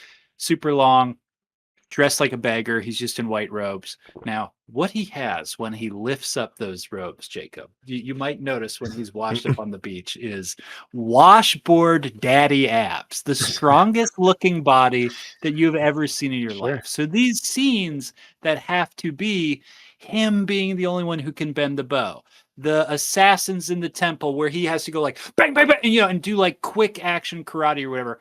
Like the finale of the poem, Mike, has always been he does this trick, he has a bow, he shoots all the suitors. Yeah. Hooray, all it's die. Odysseus. And this, Hooray. it's truly like, and everybody knows Odysseus Huge action himself scene. is also half god. Like Yeah. he does it. Let's just say he's doing paleo on that boat. He's getting as strong as he He was can. working out a lot on Calypso's island, Yeah. I guess. Yeah. That's a lot of Lord cardio. Otis, as I rip this, it's bicep curl. Just He's got PRs. Yeah. So truly it is a scene where he, again, the bow thing, he's the only one strong enough to string his famous bow. He does his axe trick, and then all the suitors are like, "Oh, it's Odysseus! Oh no!" And they're all locked in there Literally, without the Corey weapons. Hawkins says, "Fuck, you're Odysseus!" Bang! Right through the Part neck. of his body Yeah. explodes, as then he's just like kicking guys through walls and stuff. You're just like, "Oh shit!" To all this to say, Now, the final moment is he has like he's got Arrows arrows in in his him. body. He's like, and like blood ripping down, and not Action for a scene. second do you Yeah. think he's dead. You're just like, that is John Wick. It's so Yeah. crazy. and again, he, Christopher Nolan, never been the best director of action, and that's always kind of been a knock against him. Like even with the Batman movies, he's not the best at like blocking action. And I thought even this scene, it's very chaotic, but it's like at times this movie is so chaotic you can't even understand like what's happening. You imagine again that the intimacy in the whip pans that's occurring between a camera that's larger than Tom Holland, like literally it is longer than that little man is, It's right? the size of a smart And- car. I will say the fight looks great, Mike. And at one point when when Logan Marshall Green is being loud and annoying, as John Leguizamo keeps saying, and giving out these weapons to the suitors, He's throwing down and the Telemachus weapons. Yeah. gets up and starts to fight him. My mom, who did know that I yelled at another person for talking, leaned in. She was being very good this whole movie. Leaned in as close as she could, whispered in my ear, "Get him, Spidey." I was like, "That's great." amazing. Like, Yeah. Well- she said this was her favorite scene of the movie. She loved watching the revenge, which is And what again, it all this it's so is- satisfying. It's a revenge story. My Yeah. audience clapped like 3 times, and it was when Odysseus is revealed. He does the axe trick, big clap.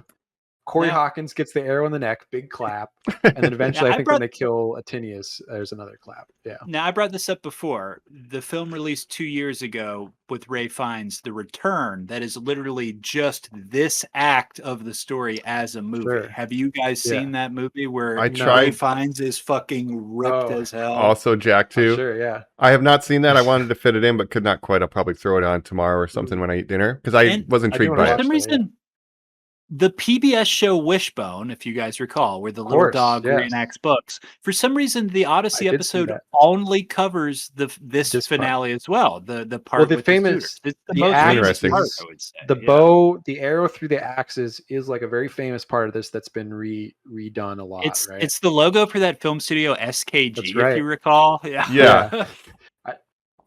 And what I like So he's- about and every interpretation has its own version because it's described so ambiguously that it's like he shoots an arrow Sometimes through a it's bunch of through a axes. hole in them. In this one, Yeah. it's that they create a hole. Yeah, that I've they never seen that crisscross before. through, which I was like, Right. that's not what it is, dude. Like, That's it's not gotta 12 be axes. cooler than that. The hole in the axe. That's Yeah. not how it works. yeah, like sometimes they It's take like the wood in out of where the hilt handle that is. big. Yeah, or they shoot it through the. Yeah, sometimes it's like Yeah. a ring in the end of the handle. So there's been versions you know, of it. Sometimes axes they have like holes in them for some reason. Yeah, I To don't shoot know. arrows I don't through, know. obviously.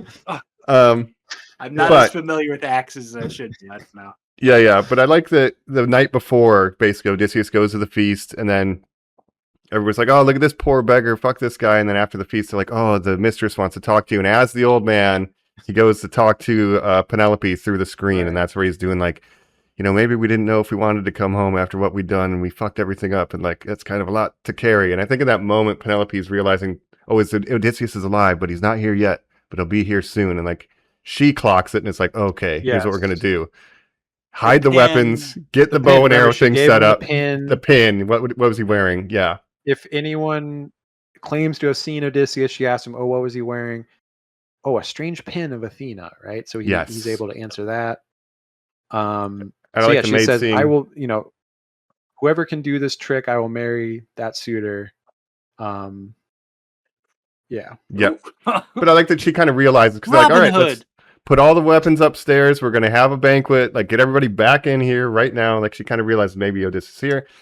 And I like the throwing the weapons through the hole in the ceiling, like Logan Marshall Green, also Right. from a I Greek like the mythology, part- Too loud, Prometheus. cowherd. Yeah. Too loud, cowherd. I like the part where Tom Holland was like, "You haven't had your try, Robert Pattinson," and he's like, "It's not even worth it." He comes up with like, Yeah. he's like, "We all know we're not Odysseus. It's not even Right. cool that you're asking." He doesn't even try. Such Yeah. a sniveling little worm. Yeah. Mm-hmm. He's constantly having other suitors do things for him, and then when it's his time to do anything, he's just like, I don't want Like to. Colin said, get the I don't swords, know. get the spears, get the shields. Just get Yeah. the spears, the spears. Again, he has that Yeah. great line reading when he says, "Can we get these beggars out of here?" Yeah. It's just crazy. Like weird This is great. You want transatlantic. meat? You don't even have room in your bowl. Yeah. Yeah. Oh, it's great. So But yeah, yeah. he kills all the suitors, and then he's like, Odysseus knows like I'm gonna have to go into exile after this because all the families of the suitors are gonna want revenge. So then Telemachus is gonna take over as king, and then me and Penelope can go on our dream and kind of basically do the end of the Dark Knight Returns when Christian Bale is like, Oh, I'm shit. leaving, goodbye. And Mhm. it's with Anne Hathaway, Catwoman. Bomb goes right? off. Telemachus spots him in the cafe with Catwoman. He gives him Yep. a nod. Yes, I'm gonna I run away always with Anne dreamed, Hathaway. Daddy, that I'd look up and see you after having a glass of Fernet Branca, Mhm. enjoying a cafe au lait. And I That's was right. I wish that always Michael so Caine happy. wasn't 99 years old so he could be in this Can you movie. imagine? He could be Oh, Telemachus? that'd been horrible. But well, he could have been Laertes, He dude. could be Laertes. Yeah. He would have been Laertes. Yeah. For sure. Right. So yeah, that's a weird happy ending because in the poem, like he's like, all right, I'm home, Penelope, but I gotta go west and honor my men. I'll be back later. Like he immediately just leaves I'll again. go with you. Your best ship. Yeah. Right. But we chase the setting sun or whatever. She said that's what setting they're doing in sun. this one. Yeah. We're explorers. And she's like, yay. Sure. But then he's Oh, like, what kind of world have we left behind for our son?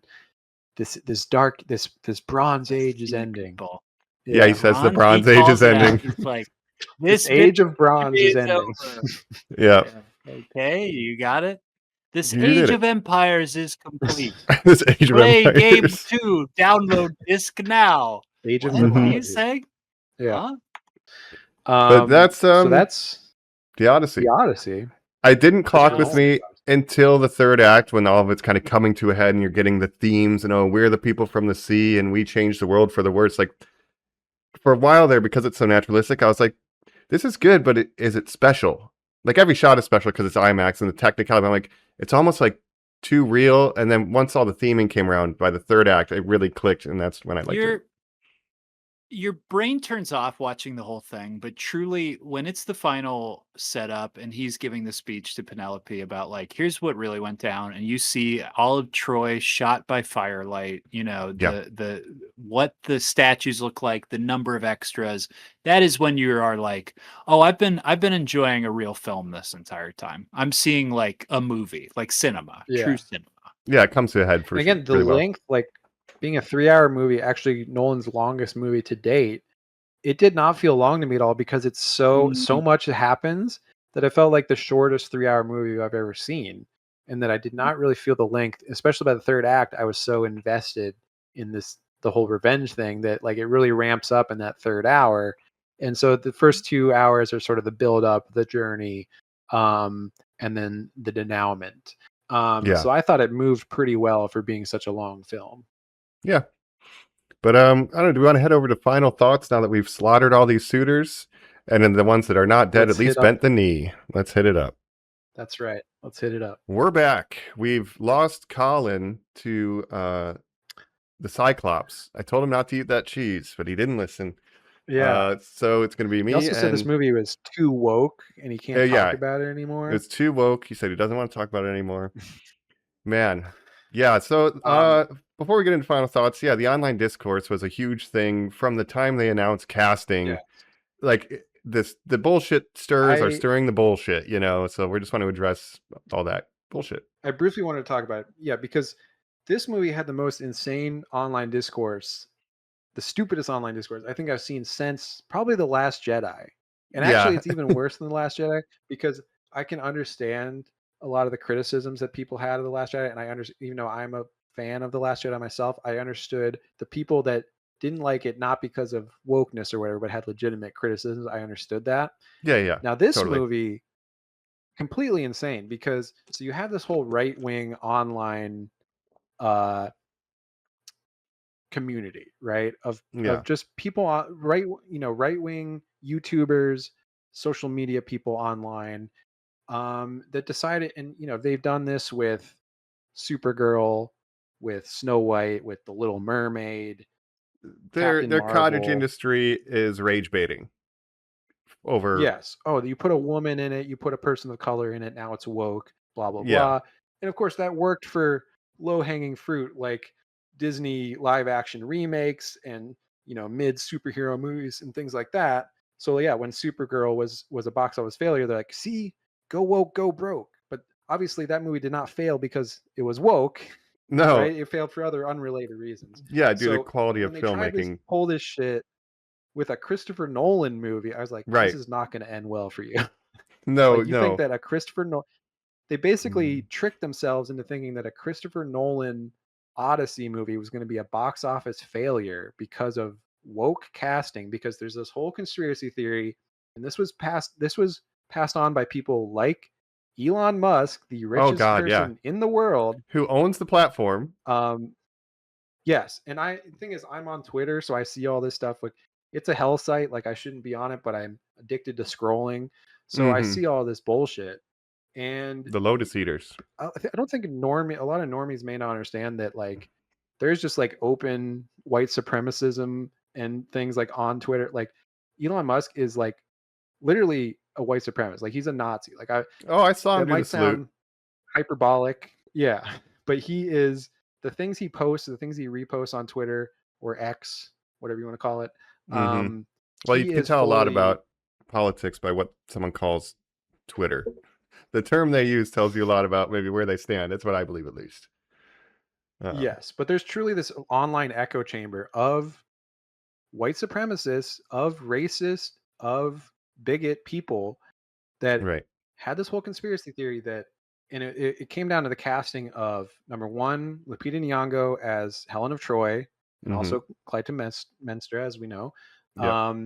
and also Elliot Page, a trans man, Mm-hmm. as now. Here's the thing: they thought, and I don't know how this started online, but the Yeah. rumor was that he was playing Achilles. So they're like, oh, you're getting a trans actor to play Achilles, the greatest warrior, and you're getting a black woman to play Helen of Troy, the most beautiful woman in the world. This is a spitting in the face of Western civilization. You're mocking the Odyssey, Right. basically. You're mocking all this stuff. And it's like, Right, but like an Irish it's American dude playing a Greek guy, that's fine. You know what I mean? Like it's right. it's It's like, hypocrisy. there's no Greek people People in the movie, right? Like Matt Damon right? is not more Greek than Lupita Nyong'o. Exactly. So it's Yeah. very stupid to even talk about that. But Agreed. and it became this weird culture war thing, because also a lot of these people started talking up Troy a lot, because they're like, look at Troy. You have beautiful blonde Diane Kruger as Helen of Troy. Well, first of all, that's not what Helen of Troy looked like either. She didn't Yeah. like Diane Kruger is like a Correct. German European white Yeah. lady. Like that's not what Greek people looked like in ancient Right. Greece. And a lot of this, So I mean, why can't Lupita Nyong'o be Helen of Troy? right. I mean, Right? at the time period, people are trading with Africa. Like there's black people around in this time period. Yes, like it's black not the people craziest existed thing in ever. ancient Greece. Right. So Yes. yeah, it's this whole bullshit But hypocrisy. the fact that she was Helen of Troy, they say, oh, how could they cast this actress as Helen of Troy? It should be Sydney Sweeney should be Helen of Troy. And then you're just Oh like, my oh, you're God. a fucking idiot. You're insufferable. And But explain to me then, why Lupita Nyong'o, a very beautiful woman, cannot be yes, Helen of Troy for reasons that aren't racist. You can't do it because it comes down to skin color. They're literally just racist and saying a black woman cannot be Helen of Troy because she has the wrong skin color. right, a trans man cannot be a soldier in the Greek army. Like, Yes, and they thought that he was Achilles. So again, they're like, you're taking, oh, look they at Troy, gaslit you have Brad themselves. Pitt. Yeah. Yeah. They really did. They psyoped themselves into believing this was a whole woke conspiracy, and so much so that they thought, oh, Nolan is doing it because of these DEI rules that the Academy, the Oscars, have put into place several years ago at this point, Yeah. that you have certain diversity rules for Best Picture There's nominees, quotas. but those rules can be met in various ways, including behind the camera or even thematically.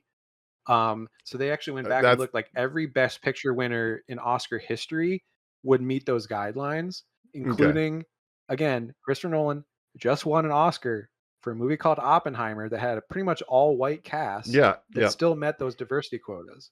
So it was complete bullshit. And they're saying they only casted these diverse actors to meet these diversity requirements for Nolan to win an Oscar. And it's like, you realize that he just won an Oscar. He's already won an Oscar 2 years ago. Yeah. For an almost all-white movie. So it's very frustrating, that discourse. And obviously we don't agree with it, but it is just like, and then the outrage to be like, when the movie comes out and Elliot Page is in the movie for like 5 minutes, Lupita Nyong'o's in it for like 3 minutes, because it's such a sweeping epic. The cast is so huge, but some people are in it for like 2 scenes. Travis Scott is in it for a minute and a half. Yeah. Yeah, Travis Scott was the other thing. Oh, they put a rapper in it, blah, blah, blah. And Nolan explained why he did that and everything. But they just think, oh, it should be if it's not all Greek people, it should be all white people for some reason in this movie. Yeah. And I mean, there's a history of the Odyssey kind of getting co-opted by white Europeans, and like the British having a bunch of the statues and kind of bringing in all the adaptations we have with the British accent. Like they have been kind of whitewashing the Odyssey for centuries. The Western world. What's this? The online far right has this obsession with the Roman Empire, which of course, the Roman Empire kind of follows the Greek Empire, right? Yeah, they were like, they're cosplaying the Greek Empire. They were like, yo, this shit's dope. Let's just do that again. Give me some columns. And so the Roman Empire is kind of known as the originator of Western civilization, because the Britons, they went to the British Isles and colonized the British Isles. So British history comes from Roman history and so on and so forth. Which is derivative of Greek stuff, yeah. Yeah, so you have these epic-based Roman guys online who are like, this is a desecration of Homer's vision and all this stuff. And it's like, you are like so stupid. Like I think like these are like the stupidest people alive. You can't desecrate Homer's vision because he has none.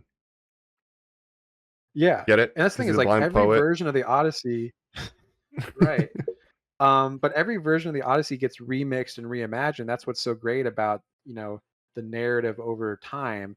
Like something like "Oh Brother, Where Art Thou," which is a loose adaptation of the Odyssey. Like Yeah. that would probably make these people's minds get blown. That like it's set in, the Deep South in America, and the Ku Klux Klan is a part of it and everything. Yep. Like, Yep. so what would these people think about that? But of course, that came out before everything had to be a woke culture war discourse, so no one cared when that movie came out. Same with Yeah, they're like not. Troy. Like Troy is not historically accurate at all. Like it's a No. very inaccurate movie. So Yeah. So, and again, like we mentioned up top, did the Trojan War even happen? Was Troy really what right. we thought? This Again, is this is also a fictional speculative. story. Passed Yeah, down Odysseus was orally, not a real person. finally written down a Right. thousand years after it was first being told anyway. Like, yeah. The Yeah. very origin of it, nobody knows. Like we said, is it multiple people? Is it one person? Like who is Homer? Like Right. we don't really have that answer definitively. So this is definitely Christopher Nolan's interpretation because it's telling it for our time, it feels like, where it's like war is bad. I wish we could be nice to each other, and you have to reckon with the consequences of your actions. Why did I make The Dark Knight? Yes. It's Oppenheimer, like you said. It's thematically very linked, Right. like What wrestling with world are this. we leaving behind? And what role Yes. did I And do we play make in the world a creating it? better or worse place? Yeah. Yes. Yeah. And that's what Tenet is about too. Hmm. But the thing is, like, if you want a different version of the Odyssey, no one's stopping you from making your own version of the Odyssey. It's an open Public domain. source. Yeah. Yeah, it's public domain. Like, you don't need to get the copyright for the Odyssey. You can make your own version anytime you want. And then people say, like, oh, would you be fine with this? Is the favorite argument of these online races, like, oh, we'll get Ryan Gosling to play Black Panther. It's like, That's okay, sure, I don't care. Do it. whatever. What do I care? Second of all, like, why that's different, because race is like an important part of the Black Panther character. Like his race is like an important part of Cultural his character. identity and everything. Yeah. Odysseus, like, yeah, like again, the ancient Greeks were not white as we knew them. They were Right. Mediterranean. Like they would not. And again, we're talking about thousands of years ago when they had a completely different concept of race to begin with, Mm-hmm. and so they did not think in terms of white and black like we do today. Right. It wasn't like that. And again, even when the Greeks owned slaves, it was not racially based slavery. It was No, Greeks were basically, if we owning conquer Greeks. you, then we take you as slaves. Yeah, like Yeah. anyone could City be a slave states. to anyone else. Yeah. Right. So So anyway, I just think it's incredibly stupid. Like it's the stupidest discourse. And then I knew it was gonna be really funny when it came out and made a bunch of money, and then they were all gonna have to like move the goalposts of like, it's not actually making as much money as you think it is, like blah blah blah. Like the yeah. wokeness did hurt it. You just don't understand. So it's Like been really funny to watch. it is funny to watch. Yeah. So they're all idiots, but yeah, it's making a ton of money. And it is funny to be like, oh, this is gonna bomb because it's woke, and it just makes a bajillion dollars. Yeah. Again, because they thought they did that with Supergirl and Snow White, and it's like, no, those movies were gonna bomb anyway. Like you had nothing to do with it. Like the online right wing echo chamber does not realize how irrelevant they are to mainstream culture, because mainstream normies do not care about Elliot Page and Lupita Nyong'o. Like that is such No. a non-issue within the whole the whole aspect of the movie, that it's like no one even cares about that. Like, so it's just funny. It's a very vocal internet minority, but yeah, the biggest movie-going demographics are millennials and Gen Z, and the majority of millennials and Gen Z do not give a shit about that kind of thing. It's just this echo chamber Yeah. side. It's just funny to let them And get owned. the right is really convinced that they are setting culture now. Ever since 2024, when Trump won, of course, they're like, okay, the right owns culture now because we have Trump's president again. Like we own culture. And it's like, no, you don't realize how irrelevant you actually are and what an echo chamber you live in. Mhm. And there was, peak woke was like, around maybe COVID time, like 2020. And there Yeah. was a somewhat of an online backlash to like peak woke, right? But Yeah. I think it's kind of come back on itself now, where people are tired of these anti-woke people that are making Yeah. everything this culture war issue. It's like, Everything's you can't just insufferable. enjoy a Mhm. Christopher Nolan Odyssey movie. Like this should be the perfect movie for right wingers who care about ancient Greek and ancient Roman history. It's Of like, like, oh, yo, Christopher Nolan, one of the best directors working today, is making the Odyssey, and you can't enjoy it because you're so focused on a black woman being in it for 3 minutes. Like that's yes. insane. Like you have white Matt Damon as your hero. He murks a bunch of people. Yeah, Like he murders and he's framed as the hero. You love that shit, don't you? Like the right, like he gets the right. castle fucking doctrine in his own castle, you know? Yeah, and Um you can make an argument. I don't think that Nolan is actually a conservative, but there is I an think he's kind of argument that somewhere like in The the Dark middle. Knight is a conservative movie. Yeah, Well, Batman's but he does conservative have has been an woke argument that aspects to him. exists. Yeah. Right, right. But yeah, like I think what he's doing, like casting Elliot Page as Sinon, like the importance of Sinon being this character that volunteers to go fight with Odysseus, being a trans man, like that's an interesting choice to make, like a creative choice. But people just think like, oh, he's doing it for DEI reasons, and it's just And in like the story, you're obviously, the limiting character is yourself. just a man. It's like not even a factor of the. It's a Yeah, casting choice, but it's not a story. It doesn't affect the story in any way. And it's just this, like this kid who was younger and like less prepared went instead of you, right. Batman, and you're the Instead of coward. Antinius, who's Like a Sinon is way coward. more braver Yeah, than you. And so when fucking Matt Damon stuffs that lot in his mouth and says, "I give you back your shame," like it's so satisfying. Even when he throws it on his plate, it's right. like, "You recognize this?" When he's dressed up as a beggar, like that stuff is so good. And it's like, yeah, I don't know why people are freaking out. It's like some of the best dramatic stuff of the People can't movie. appreciate it. Yeah, people can't Yeah. appreciate it. And then the Travis Scott, like Nolan's whole explanation of like, yeah, like rap is like the closest to like spoken word poetry that would have been in Homer's time of how this story would tell. Like that's a really interesting creative choice, I think. Yeah, And yeah, people are just like, oh, they want to put black people in it or whatever. It's the same old bullshit, yeah, yeah. And again, for racist arguments. such limited screen time too, it's like you're freaking out about Yeah. essentially nothing.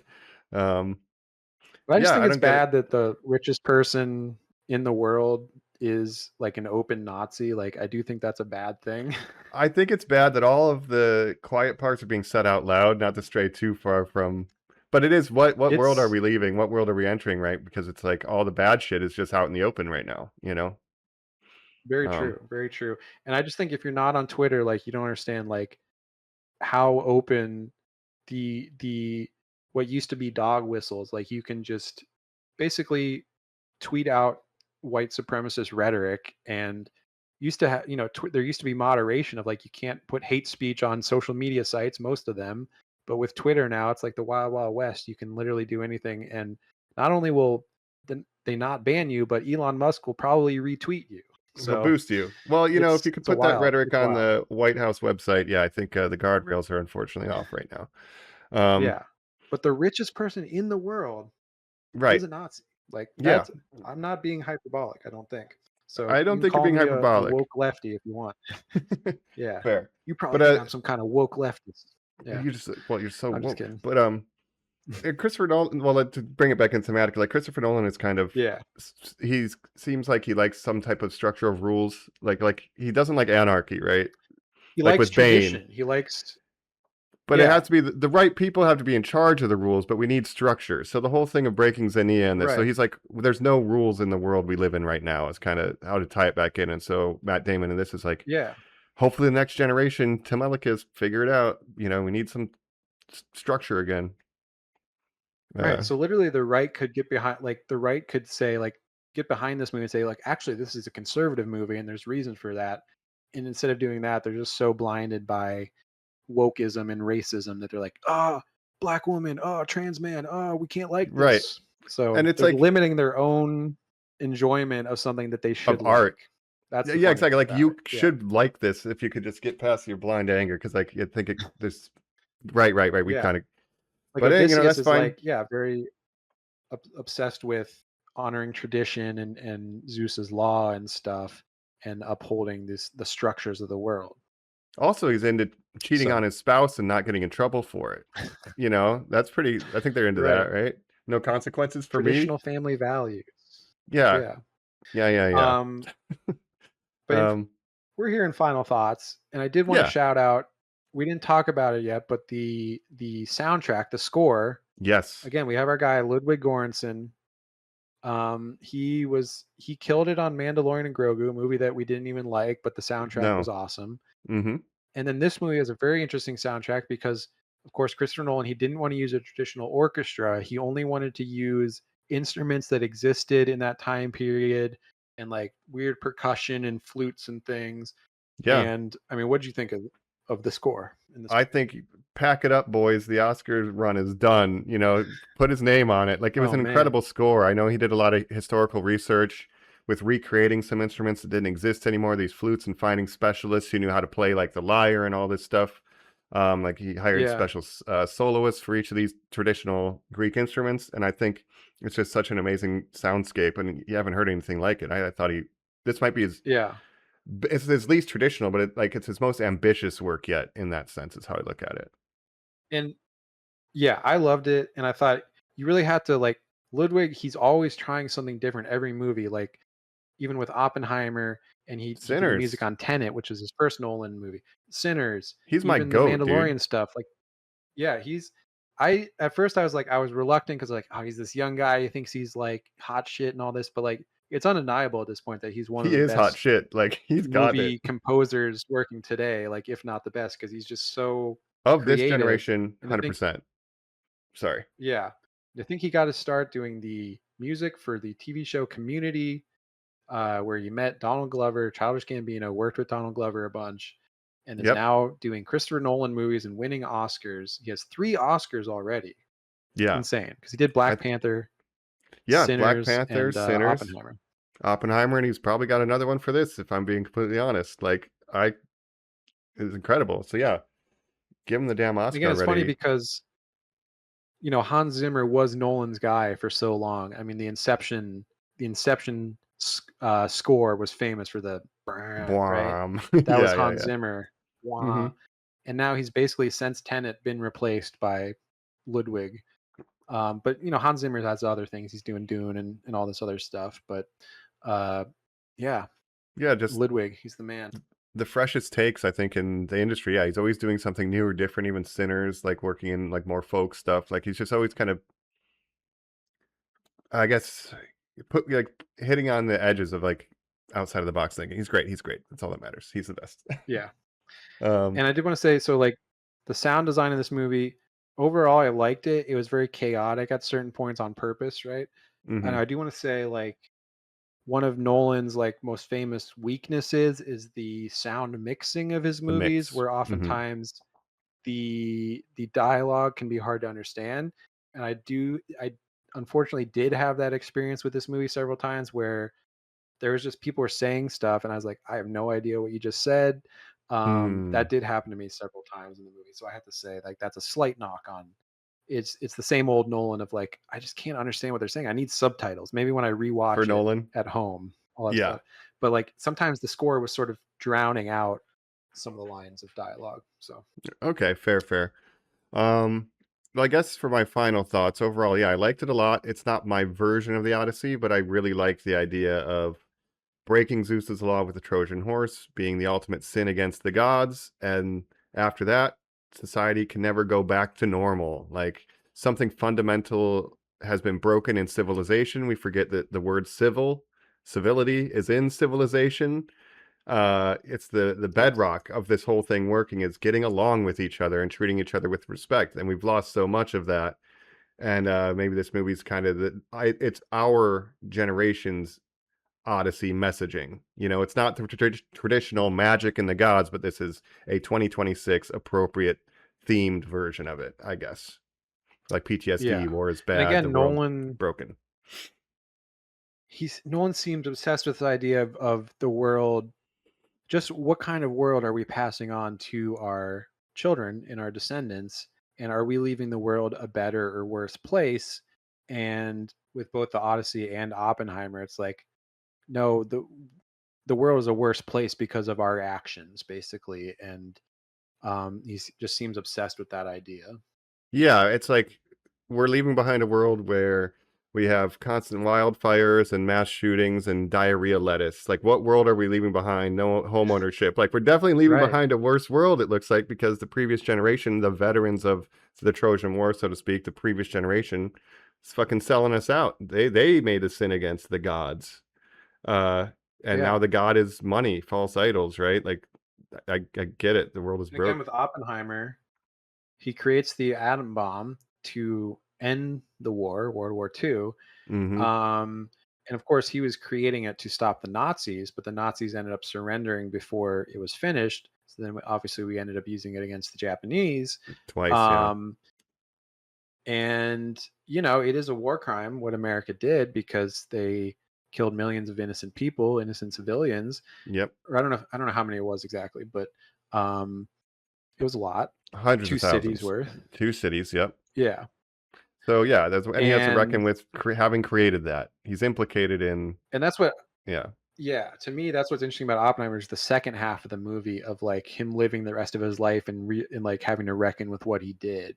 And to me, that's very similar to what Odysseus is having to reckon with what he did in the Trojan War.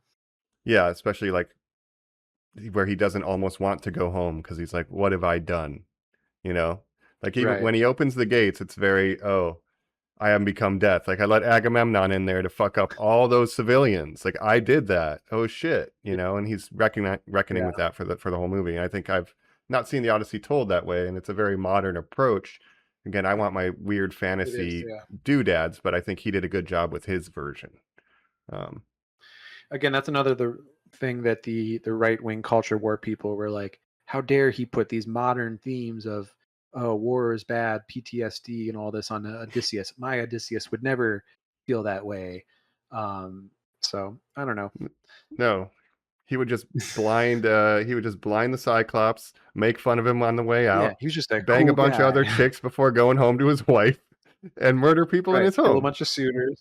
Yeah, and own slaves. That's my guy. Yeah, like, oh my god, like Odysseus is not a hero. Don't think about the anything that you did and like the actions, the consequences of your actions at all. That's not what cool guys do. exactly.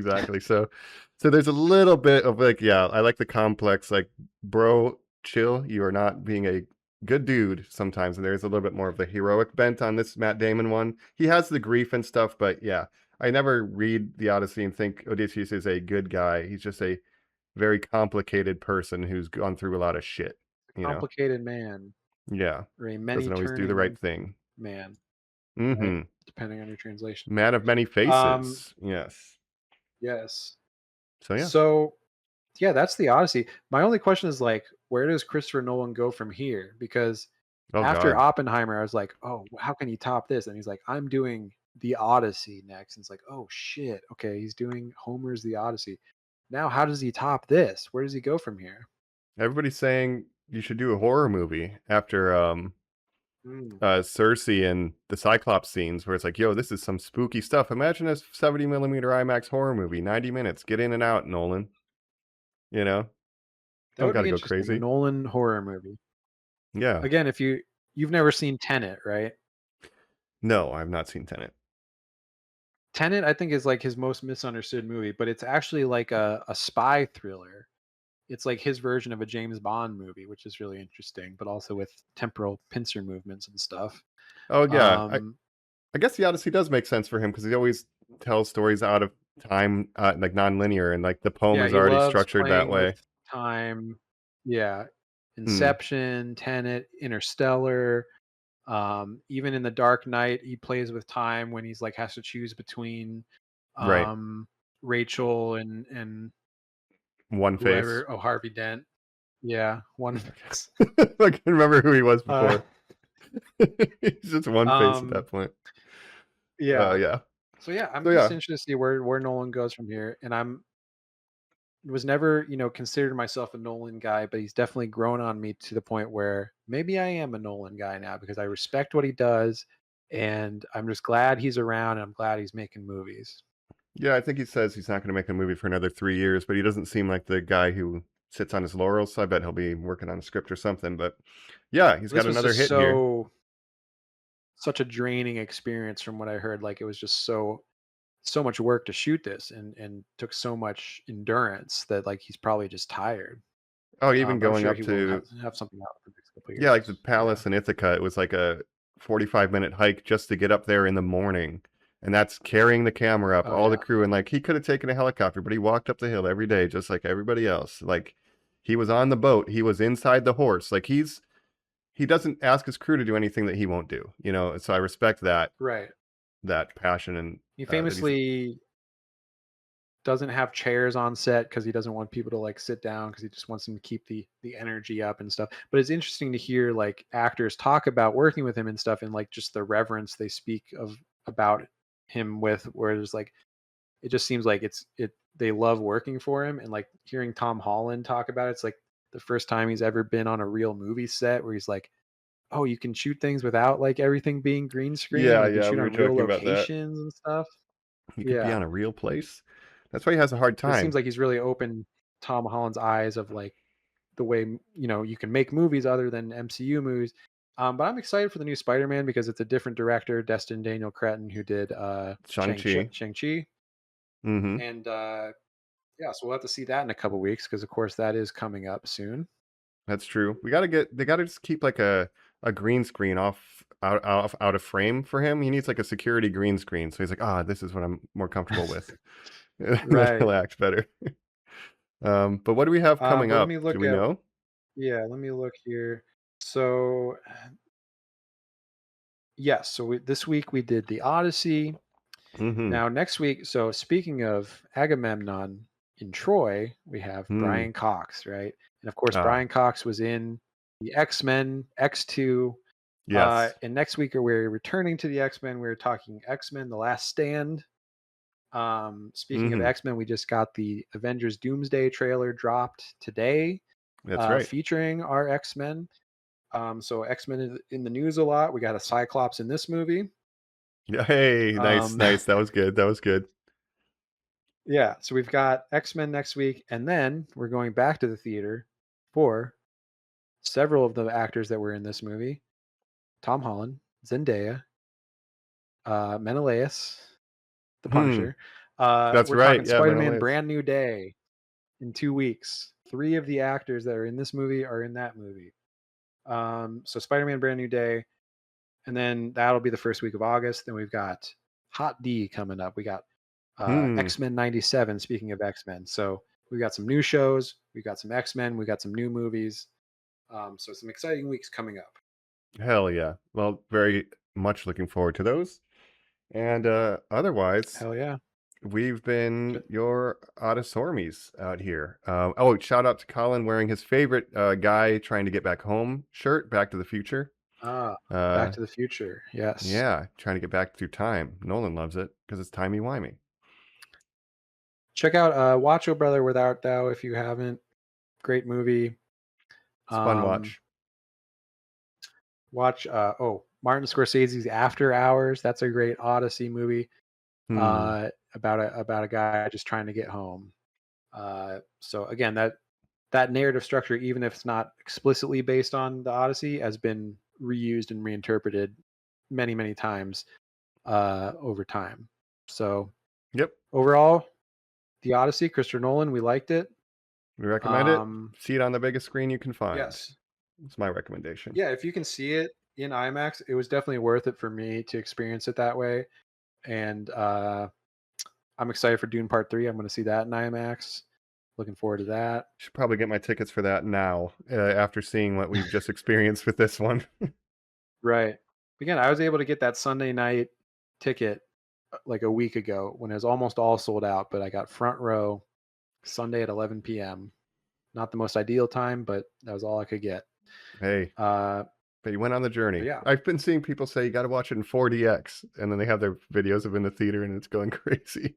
I would I not was enjoy that. considering that because I was going to go to the Cinemark that I go to a lot, and they have D box, which is like their 4DX version Yeah, where the seats move and stuff. And if I couldn't get the IMAX, I was going to see it that way just to see what that's that would be crazy. like when I just don't want when my they're on the drink ship and flying stuff. around when I'm watching a movie. I hate that, but might be an Yeah, true. experience. Yep. All right. But yeah, that's Christopher Nolan's The Odyssey. Mm-hmm. We've been your hosts. Yeah. No Man is podcasting here. And this is Jacamemnon, the King of Kings. Aura farming, I I'm wearing see. my sick armor. Yeah, Hell yeah. I'm aura. That's the other thing. These right wingers, like, they should be making fucking TikTok hype edits of Agamemnon, but they're too stupid and racist, so they don't want to watch this movie. Anyways. Yeah, where are the thirst trap edits of Agamemnon? Yeah. Yeah. Like, he's like the fucking most defender of Western civilization guy that I've ever seen. Yeah, You could, like, honestly, yeah. they should be making TikTok edits of him. But anyways. Anyways, praise the gods, praise Athena. All hail I'm gonna Odysseus, go shoot my Ithaca's bow king. through a bunch of axes if I can string it. And I strum it. What a sick drop, though. Just one more shout out to Goranson. Like, what a cool idea to have this. Every time they strum the score. bow. Yeah, but when he it matches up finally, with when the he's going to score. murk everybody, it's like the perfect, like, it's on. So anyway. Yeah. All right, string that bow, Normies. see We'll catch you people. next time. Catch you next time. Bye. Bye.